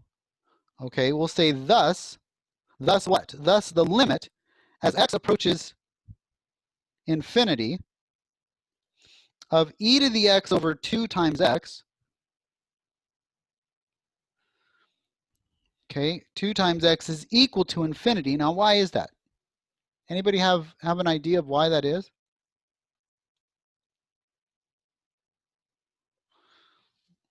Why? Can you make it a logical argument as to why it would be going to infinity? Well, what's the top function? Isn't that an exponential? What do exponentials do? They go up like this. What's the bottom function? The bottom function is linear. They go up like this. Which one's going up faster? Exponential. The exponential, exactly. So isn't the exponential going to infinity faster than the linear? Yeah. So I'm gonna make this guy be a. I'm gonna write this linear line, right? I'm gonna make this be a big infinity. I'm gonna make this a little small infinity. So what happens when I put a big infinity over a small infinity? It'll be still infinity. Exactly. Make sense? Okay, so that's kind of the intuition behind it.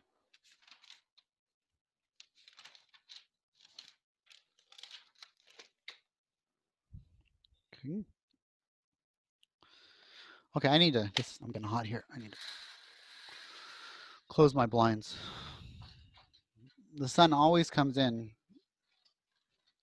the afternoon in my room here. Okay. Okay. So let's move on. Let's go to number 3. Is there a question? I have two chats open here. Somewhat top. So we did do this when. So we should do this one showing. Yes. Okay. Top infinity. Got it. Okay. 3. Okay. Calculate. Okay. Limit as x goes to infinity of the natural log of x over the square root of x. Okay. Now the first thing I need to do is what is happening here? Is this infinity over infinity? Well, what's the natural log look like? Looks like that. Okay. What's the square root function look like? Well, that's the natural log, right? Okay, what's the square root function look like? Well, it looks like this. Okay, so as x goes to infinity, this thing goes to infinity, and this thing goes to infinity, right? So we do have infinity over infinity. Okay, so that's good. Okay, and so let's do L'Hopital's rule here. Okay, so the limit as x approaches infinity of natural log of x over the square root of x is equal to, using Mr. L'Hopital, okay, 1 over x over, whoops, I keep making the same mistake, limit as x goes to infinity of 1 over x over, right, the square root of x, which is 1 over 2 radical x. Okay. Okay, so this is now equals. Do you see how now this is now an equal sign? Why is this now an equal sign? Because now I'm going to do algebra. Does that make sense? I didn't use algebra to go from the first step to the second step. I used L'Hopital's rule, so I got to put the h. They're not equal. They're equal only because I did that function, L'Hopital's function. It's not a function, it's operation. I'm sorry. It's an operation. Verbs in math are operations. If you want to do something in math, you have to go through an operation. If you want to add, subtract, multiply, or divide, it's an operation. Okay. Okay, so we did the operation of L'Hopital's rule to get from step 1 to step 2.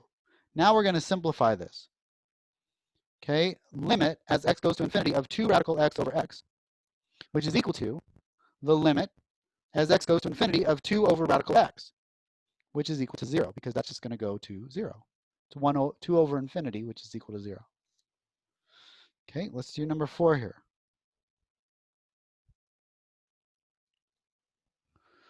Okay, let's find the limit. Find the limit. The limit of x approaches 0 of tangent x minus x over x cubed. Now, is this, what indeterminate form is this going to be? Well, what's the tangent of 0 minus 0 over 0? Well, the tangent of 0 is 0. So this is 0 minus 0 over 0, which is 0 over 0. So that's the indeterminate form 0 over 0. Okay, so we've proven that we can use L'Hopital's rule. So let's do that. Let's do L'Hopital's rule. Okay, this is going to be equal to, okay, the limit, okay, of what? The limit of the derivative of the top. Well, what's the derivative of tangent? What's the derivative of tangent? 1 over 1 plus x squared. No. Oh, no. What's the derivative? 10, I'm sorry. What's the derivative of tangent? Okay, yeah, it's secant squared, right? Secant squared. Okay, so this is going to be secant squared. Okay, derivative of tangent is secant squared. What's the derivative of x? Well, it's 1. Secant squared minus x. And then what's the derivative of x cubed? Well, that's 3x squared. Right? Okay. Okay, and so now this is the limit as x approaches 0 of this guy, secant squared x minus 1. Is that an identity of any kind? Secant, that looks very familiar. Secant squared x plus 1 is equal to tangent squared x, is that right? Is that correct? Yeah, I think so, right? So what would happen if I, well, no, I can't use this. Well, I can't use this because if I subtracted 2 here, that really isn't going to help me, is it? Right? It's like, that doesn't do anything for me. So it was a nice try. But no deal. Deal or no deal? No deal. Okay. So, well, now what are we going to do? Because what's the secant of 0? What's the secant of 0? Anybody know what the secant of 0 is? What's the cosine of 0?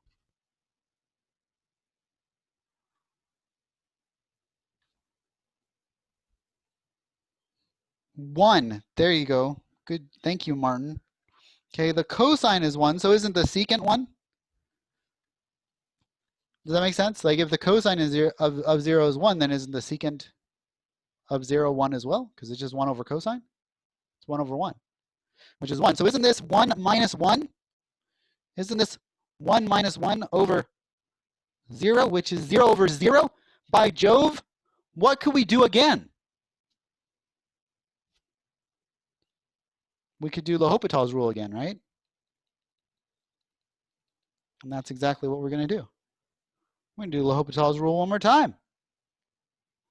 Exactly. Okay, so let's do it again. Sound like Jerry Seinfeld. Let's do it again. Okay. Okay, so the limit, okay, of what? What's the derivative of secant squared? That's going to be interesting. Okay, what's the derivative of secant squared? Well,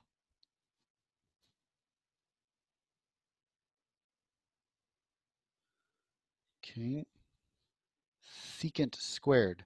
That's a chain rule, isn't it? Isn't that a chain rule? That's a chain rule. That's got to be a chain rule. Okay, the derivative of secant squared, that's 2 times the secant of x times the derivative of secant. But what's the derivative of secant? Isn't that secant tangent? Right? Does that make sense?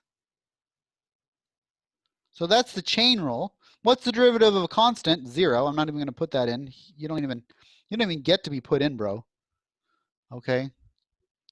Because you just go away. Okay, and then what's the derivative of 3x squared? 6x. 6x, thank you. Okay. And so this becomes 2 secant squared x tangent x. 2 secant squared x tangent x all over 6x. And let's plug in 0. Let's see what happens when we plug in 0.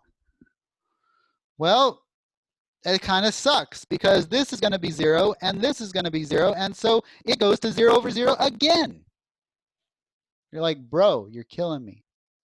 I know. That's my job.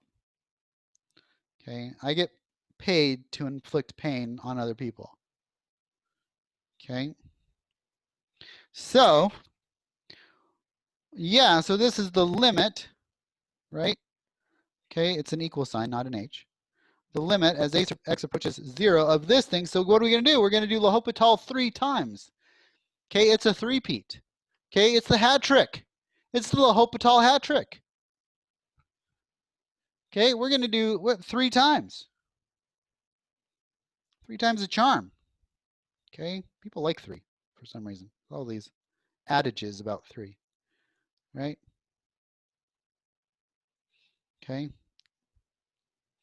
I don't I don't speak emoji, so you have to translate that for me. Sorry. Okay, so the limit as x goes to 0, okay, of this thing here. Well, what's the derivative of the top going to be? Well, that's a product rule. This is going to be sweet. Okay, this is going to be, right? This is going to be, well, you know what I could do? You could really, couldn't I just cancel that out real quick? I just want to deal with the 2. Okay, so I'll just deal with the, right? So this is going to be secant squared, but didn't I just do that before? Didn't I just do secant squared? Right? I just did secant squared. I just did the derivative of secant squared, and that got me the top. So am I just going to get the top again? Right? So isn't that just going to be 2 secant squared x, okay, tangent x times, okay, that's the derivative of the first. That's the derivative of the first times the derivative times the second, which is tangent x, plus the derivative of the second. What's the derivative of tangent? Secant squared, right? Okay, times the first, which is secant squared, right? Okay. All over what? What's the derivative of 3x?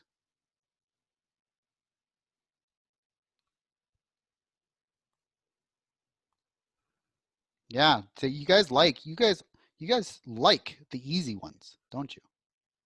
Like, those are my little softballs. That lob those to you guys. Right? You're like, oh, I know this. I'm gonna put that one in the chat because that one's the easy one. Yeah, if you don't know the derivative, what the derivative of 3x is, this is the wrong place for you. Okay? So exactly. You're like, I got the softballs. That's easy. That's easy stuff. Okay, so now what can we do? What can we do finally? Finally, we can plug in 0. We can finally get an answer here. Okay, let's plug in 0. What happens when I do secant of 0? What did we say the secant of 0 was? 0. No, we did not say that. 1. You had a 50-50 shot. Okay, it is 1. It is 1. Okay, yes. Thank you. Again, lobbing those softballs. Okay, the secant of 0 is 1. Right? So 2 times 1 times 0 times 0 plus 1 times 1 over 3 is equal to 1/3. Boom, done. That's it. Okay. Okay. Let's see what happens when we spice some things up. Okay. Let's spice it up. Spice it up. Okay. So let's do what happens when we have the forms, okay, for the forms 0 times infinity and infinity minus infinity change to either 0 over 0 or infinity over infinity. If I'm multiplying 0 times infinity, I can algebraically change that most of the time to a quotient. Change these to a quotient. Okay, if you have 0 times infinity, I don't know what that is. And if I have infinity minus infinity, I don't know what that is either. Okay, so I'm going to change these to a quotient. Okay, for example, okay, number 5 here. Okay, evaluate. Okay, evaluate. What does evaluate mean?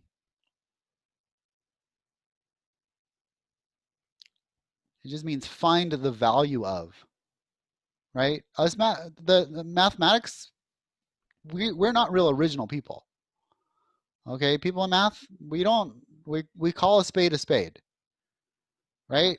Like evaluate, find the value of. There you go. Okay. Okay, let's evaluate. Okay, find the value of the limit as x approaches 0 from the right of x natural log of x. Let's find the value of this. Okay. Okay, as x approaches 0 from the right. Okay, so we get the limit as x approaches 0 from the right. Okay, of this thing. What is this thing? Let's think about this for a second. What is x times natural log of x? Well, what happens to x? What's y equals x look like? It looks like this. What's y equals natural log of x look like? It looks like this. Okay, so what happens when I approach 0 from the right for the x function? What is that going to be? Isn't that going to be 0? What happens when I approach 0 from the right for the natural log function? Okay, that's 0. Okay, what's this going to be? As I approach, as I follow this path to the approaching from the right, going left, I'm going to start going down, right? And so what's the function going to end up going toward? It's going to go to negative infinity. So this is 0 times negative infinity. So what do I want to do here? I want to create a fraction. Okay, I want to create a quotient. I don't want 0 times infinity. What I want is I want infinity over infinity if I can get there. Okay, that's the idea here. I don't want that. That's bad. So let's do some algebraic manipulation on this. The limit as x approaches 0 from the right of x times the natural log of x is equal to, I'm just going to go natural log of x over 1 over x. Would you agree that those are the same? Well, you shouldn't, because I didn't put my limit in there yet. So limit as x approaches 0 from the right. Now, would you agree that those are the same? Yes, just say yes. There you go. Yes. Okay. So we have this. So now what is this? Well, isn't this infinity over infinity now? Or sorry, negative infinity over positive infinity? Right? As we approach 1 over x, as that approaches, okay, we get negative infinity over infinity, so we're good. Now what can we do? We can use L'Hopital's rule. We can use L'Hopital's rule, and we can say, I know what the derivative of natural log of x is. My really cool calculus teacher taught me that. And what he said was natural log of x, the derivative of that was 1 over x. And then the derivative of 1 over x, oh wait, I know what that is. I learned that in Calc 1. Wait, what was that? What was that again? Oh yeah, that was negative 1 over x squared. Okay, I remember that one. That was one of those ones that my Calc 1 teacher told me to memorize. If you had a cool Calc 1 teacher, he would have. Or she would have, or they would have, or it would have. Okay. Okay, so 1 over x, negative 1 over x squared. Okay, so now what are we going to do? We're going to take the limit of this thing, the limit as x approaches 0, positive, okay, of this thing here, right? This is equal to L'Hopital, the limit of this guy here. Okay, now I'm going to simplify this algebraically. I'm going to bring that x squared to the top.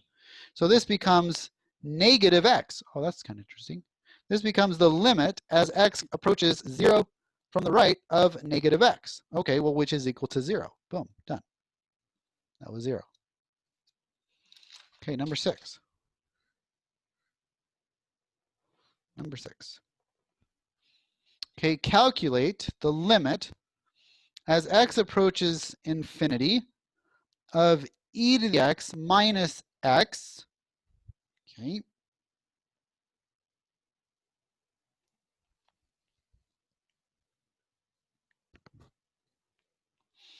Okay, so e to the x minus x.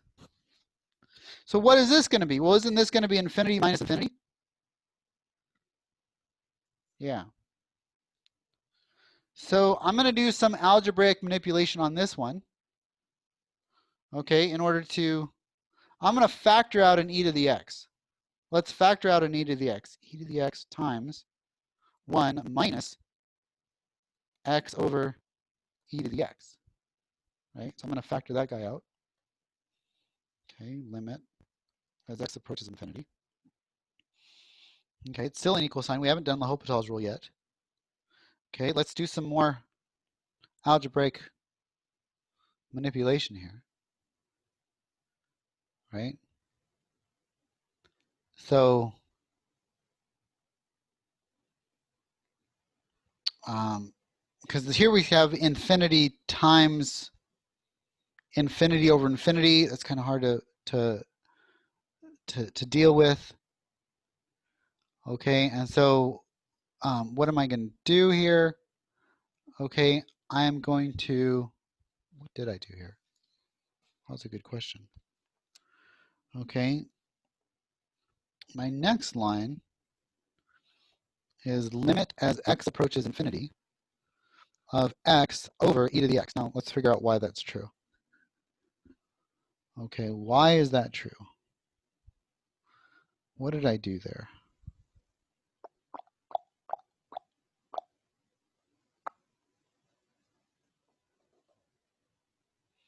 I did something. Something. Okay, I want this.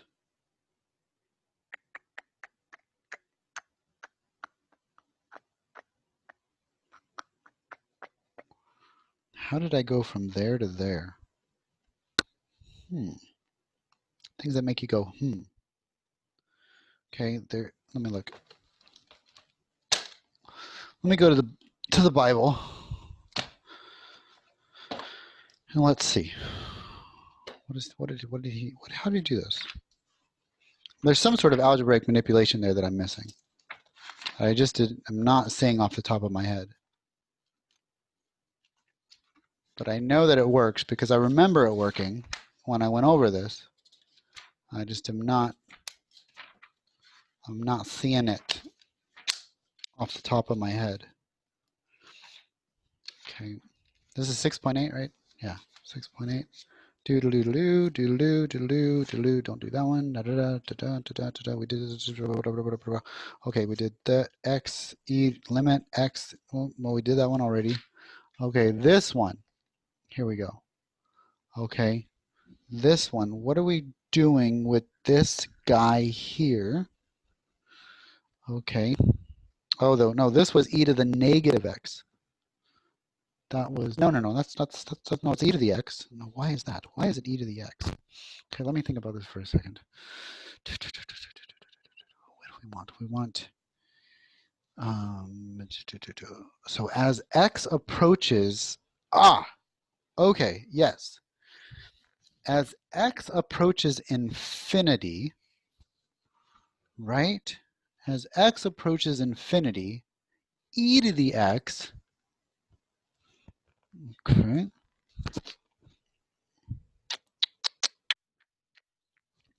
E to the x approaches infinity. That's not what I wanted. I didn't want that one.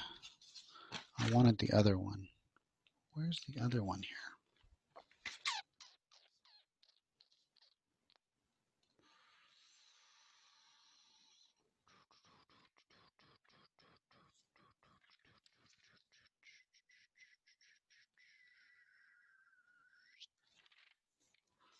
I don't know. I'm not seeing it.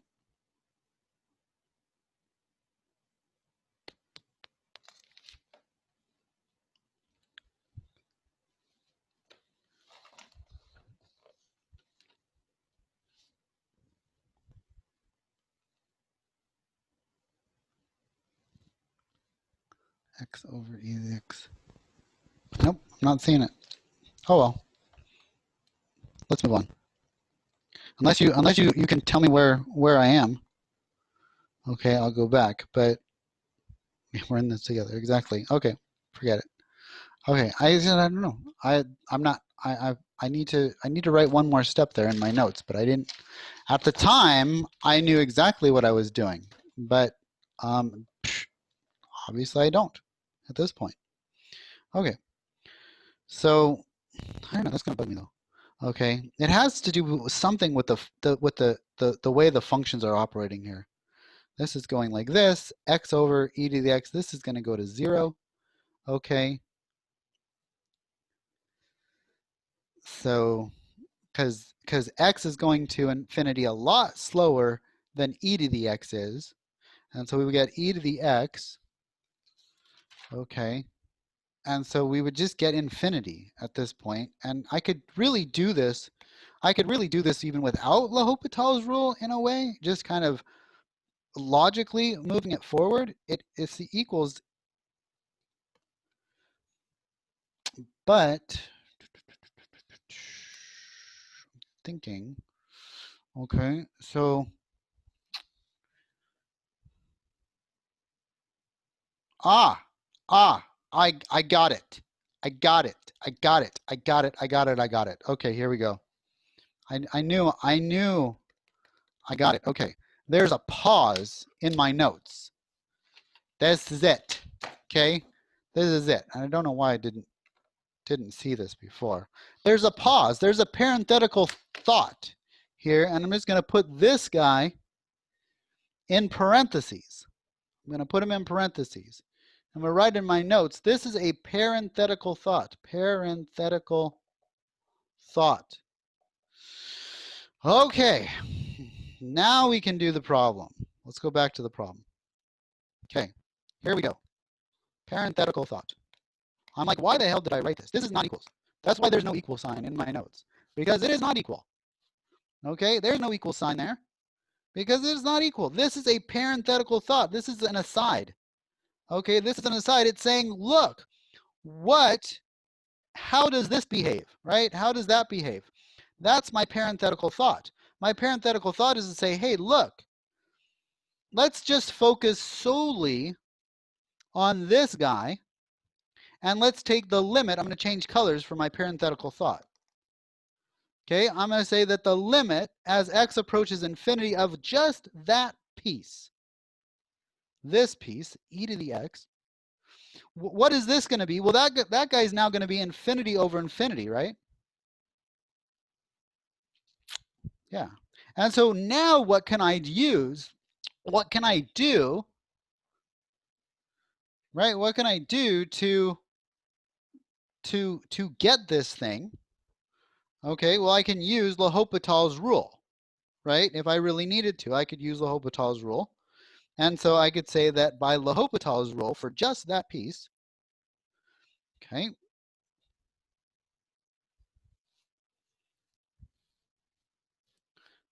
just this piece, that thing is going to go to the limit as x goes to infinity of 1 over e to the x, which is equal to 0. That thing's going to go to 0. What I did in my mind, I just didn't do formally on the screen. This is a parenthetical thought. It looks like Christmas on my screen here. Let's go back to red. Okay, so if this thing goes to 0, right? If that thing goes to 0 by L'Hopital's rule, then what do we know? Then we know that e to the x times 1 minus 0 as the limit as x approaches infinity is going to be the same, right? Is going to be the same as the limit as x approaches infinity of e to the x, which is infinity. Boom, done. Okay, so it was a parenthetical thought. It wasn't following a logical order. It was this guy was an aside to help me, okay, to help me solve the problem. Okay, I used L'Hopital's to get a piece of it, not the whole thing. And the piece led me to the solution. Yes. So we can use L'Hopital's rule like within another yes. function. Okay. Yeah. Yes, that is allowed. Okay, you can take this as an aside and say, hey, look, what does L'Hopital's rule say about just this piece? Right? Because I mean, if you want to call this e to the x times 1 minus u, right? And then you're saying, well, what's the limit as x approaches infinity of u, right? That's going to give you how this thing is going to behave. Does that make sense?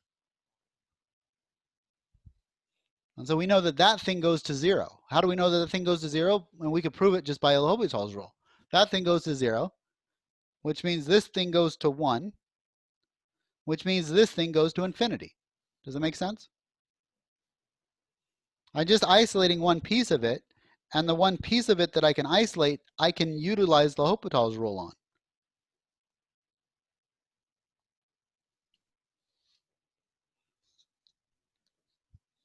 Okay, could you separate it as 1 over e to the x times x, then take the limit? Okay, it'd be 0 times x. No, because then you would just get 0 times infinity.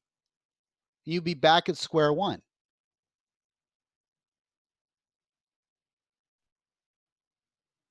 right? The only reason why this works is because we have this 1 here. Okay. Okay, number what? Number 7. We only have two more examples to go. Okay, do you want to save those 2 examples for Monday, or do you want to just power through them and just do review on Monday? Should we take a poll? Add a question? Okay. Poll. Okay. I want to add a question. Let me add my question. Okay. Stop. Stop. Stop. Stop. Stop. Okay. Or you can just post your answer to that question. Okay. I don't have to do a poll. Power through, and review on Monday. Okay. Perfect. Awesome. Sounds good. Let's do the last 2 questions then. Okay. Okay. And then all you have is to go through, do the homework, and then go through review. And then we're just going to review Monday, take a test Tuesday. There is no homework on Tuesday. Okay. So keep that in mind. That's your reward for taking a test. No homework, I believe. Don't call me a liar about that. That's just the exam. Yeah, it's just the exam because it's a 3-hour test. Yeah. Exactly. Okay, perfect. Okay.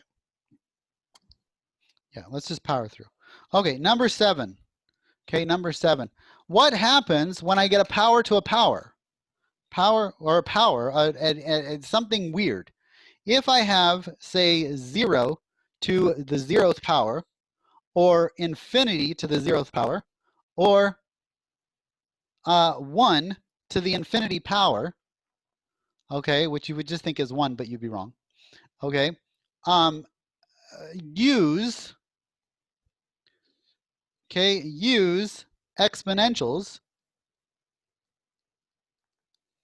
Okay, use exponentials and logs. Okay, use exponentials and logs in order to solve this thing. Okay, so let's calculate. Okay, that's a big ass 7.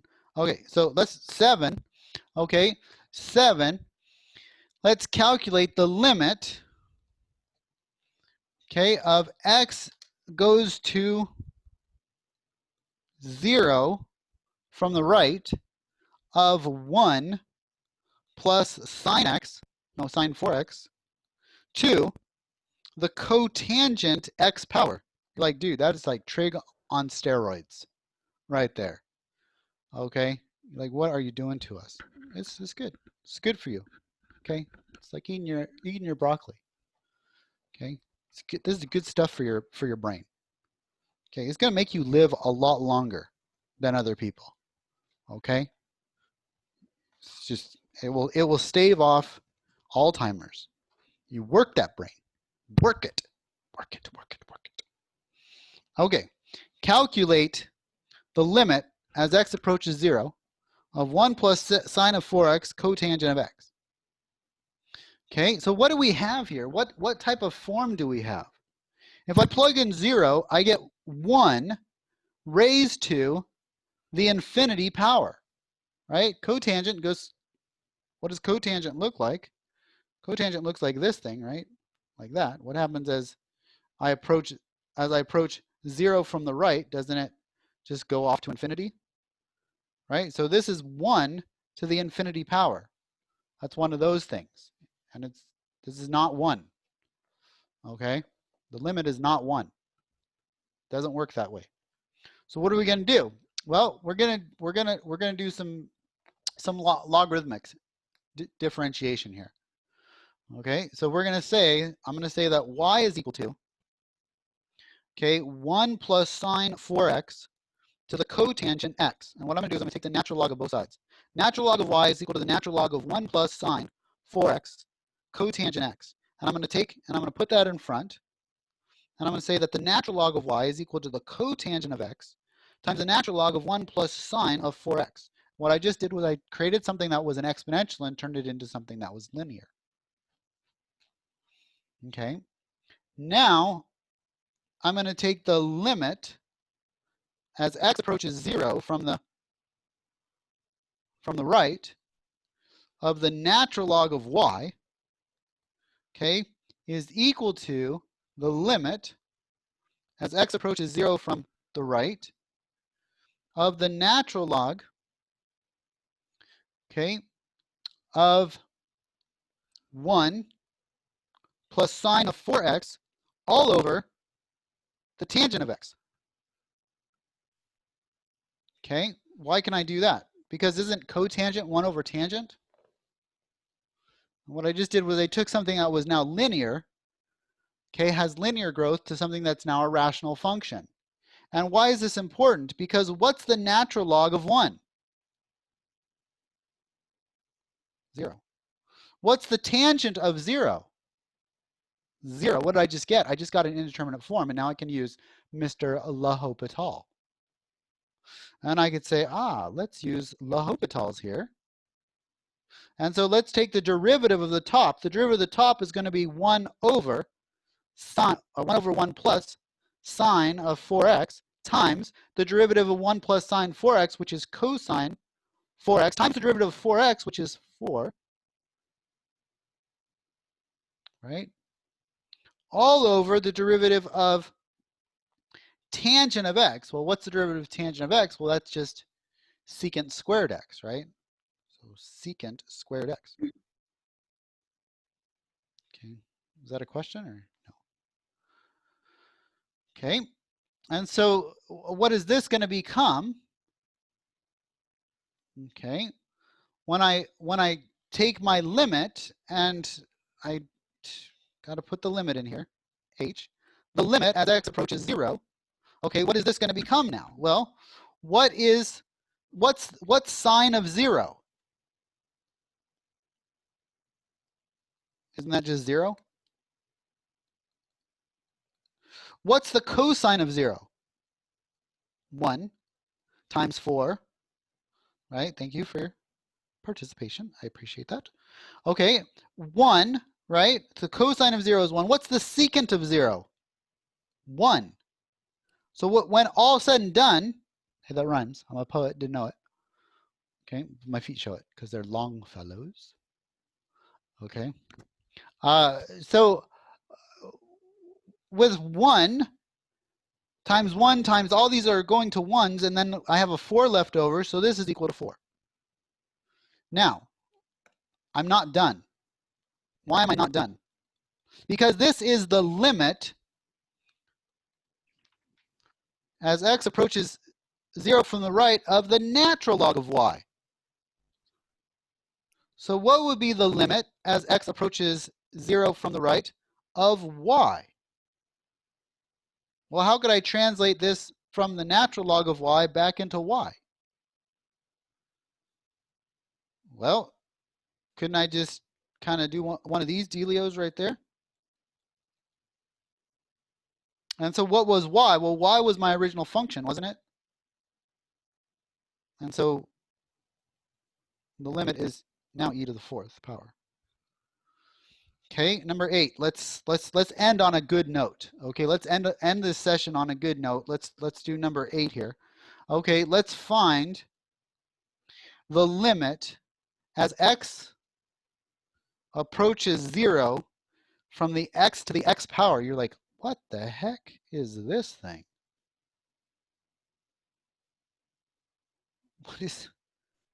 What is x to the x?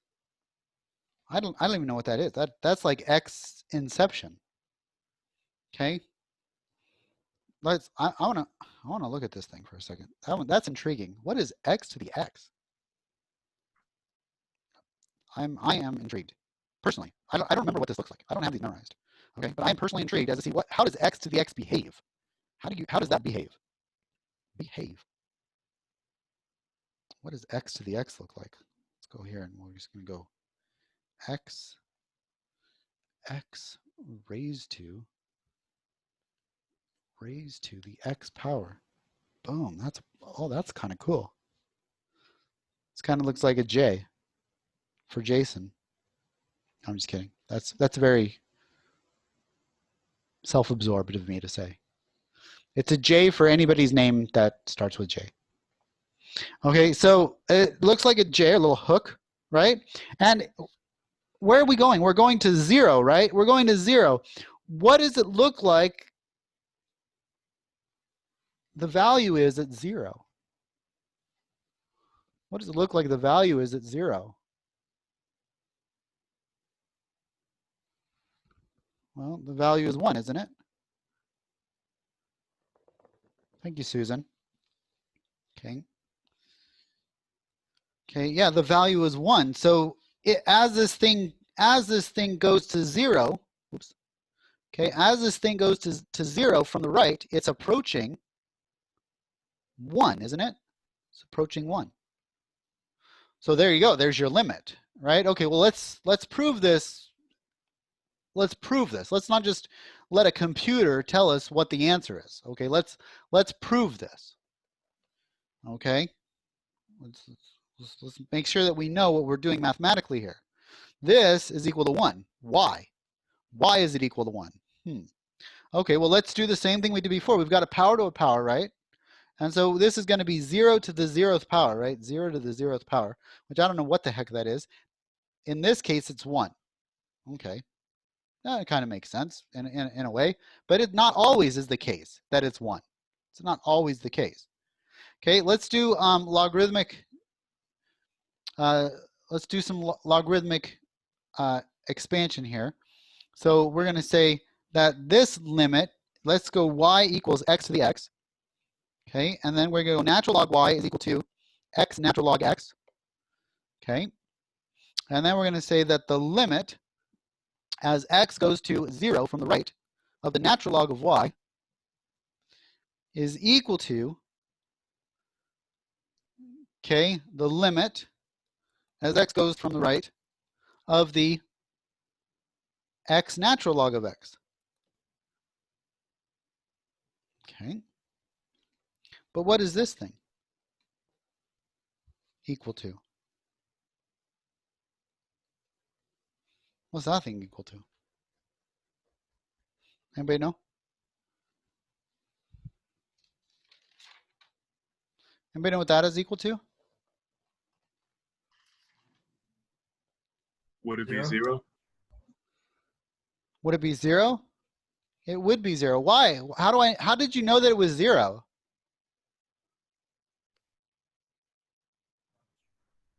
Like last time I was doing homework, the natural log of 0 gave me like an error, but like the x in front of it just kind of canceled that out for me. Oh, that's okay. my logic. I don't know if it's. Yeah, that's kind of sketchy, isn't it? Kind of, Jameson. Yeah. That's a sketchy. Sure. That's a sketchy way of thinking. Okay. Anybody else have an idea of why this is equal to 0? No ideas whatsoever? Really? Didn't we just do it? Yeah, we just did it, Martin.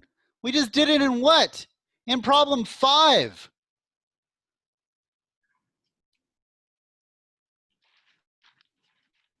You guys forget so fast. So fast. It's so sad. So sad. We just did it in problem number 5. The answer to this one is 0. Right? Come on. I'm just kidding. Everybody gets that wrong. Okay? Don't feel bad about yourself. Okay? They're like we just did it. Okay? And so you guys I'm just playing. You guys are fun. Okay. So limit as x approaches, this is going to be equal to 0. Limit as x approaches 0 from the right of the natural log of y, which means that what? When I take the exponential, right, this thing is going to be equal to the limit as x approaches 0 from the right of y. But what was y? I'm getting all bunched up. Okay, wasn't y equal to x to the x power? The limit as x approaches 0 from the right of x to the x is equal to e to the 0, which is 1, and done. Boom. And that's it for today. On a test, would you get credit for knowing that it is 0? You would get credit by putting in the correct answer into WebAssign. Okay? You would not get the credit for having it blank on your test paper.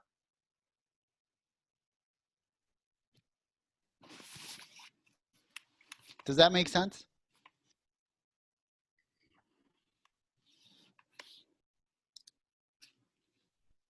Good. It's all good in the hood. Although I've never been to the hood. And in my hood, it's all good in my hood. So I guess every hood is a hood to somebody because it's their neighborhood. Even Mr. Rogers had a hood. Mr. Rogers' neighborhood.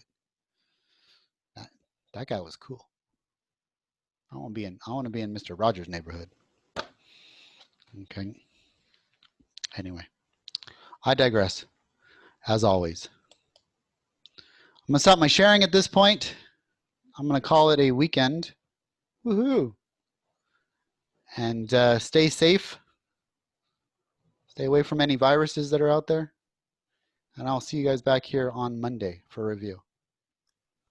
Thank you, Professor, and bye. Bye. Thank you. Professor Holtman? Yes. Hi, Yes. I sent you an email, I think it was yesterday. I Okay. had some problems with WebAssign. With WebAssign. Okay.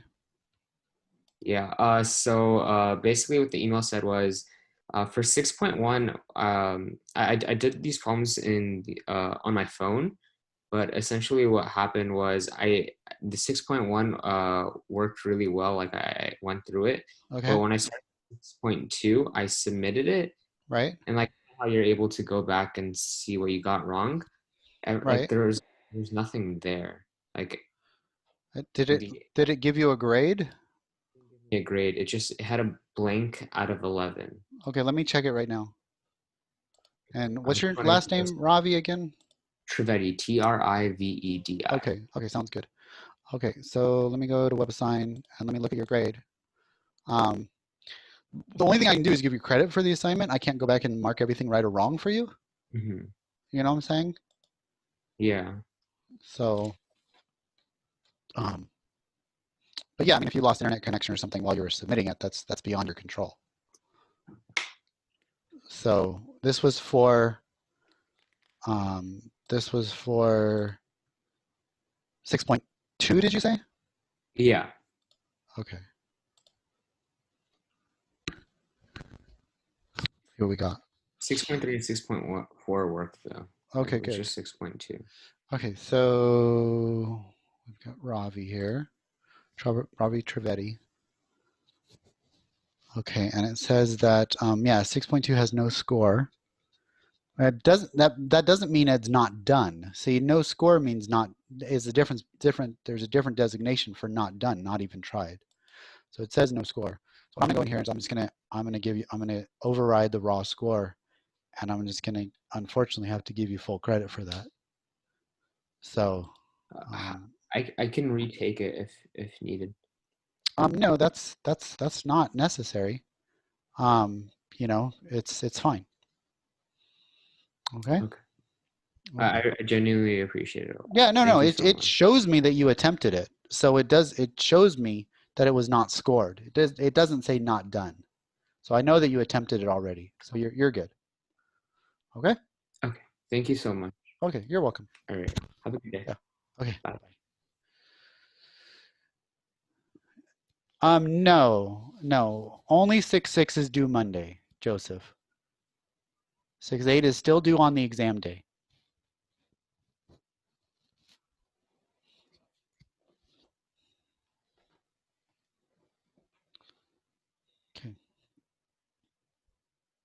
Okay, unless there's sure. Unless there's any other questions at this point, I'm gonna sign off. Okay? Okay, bye. And I'm alone.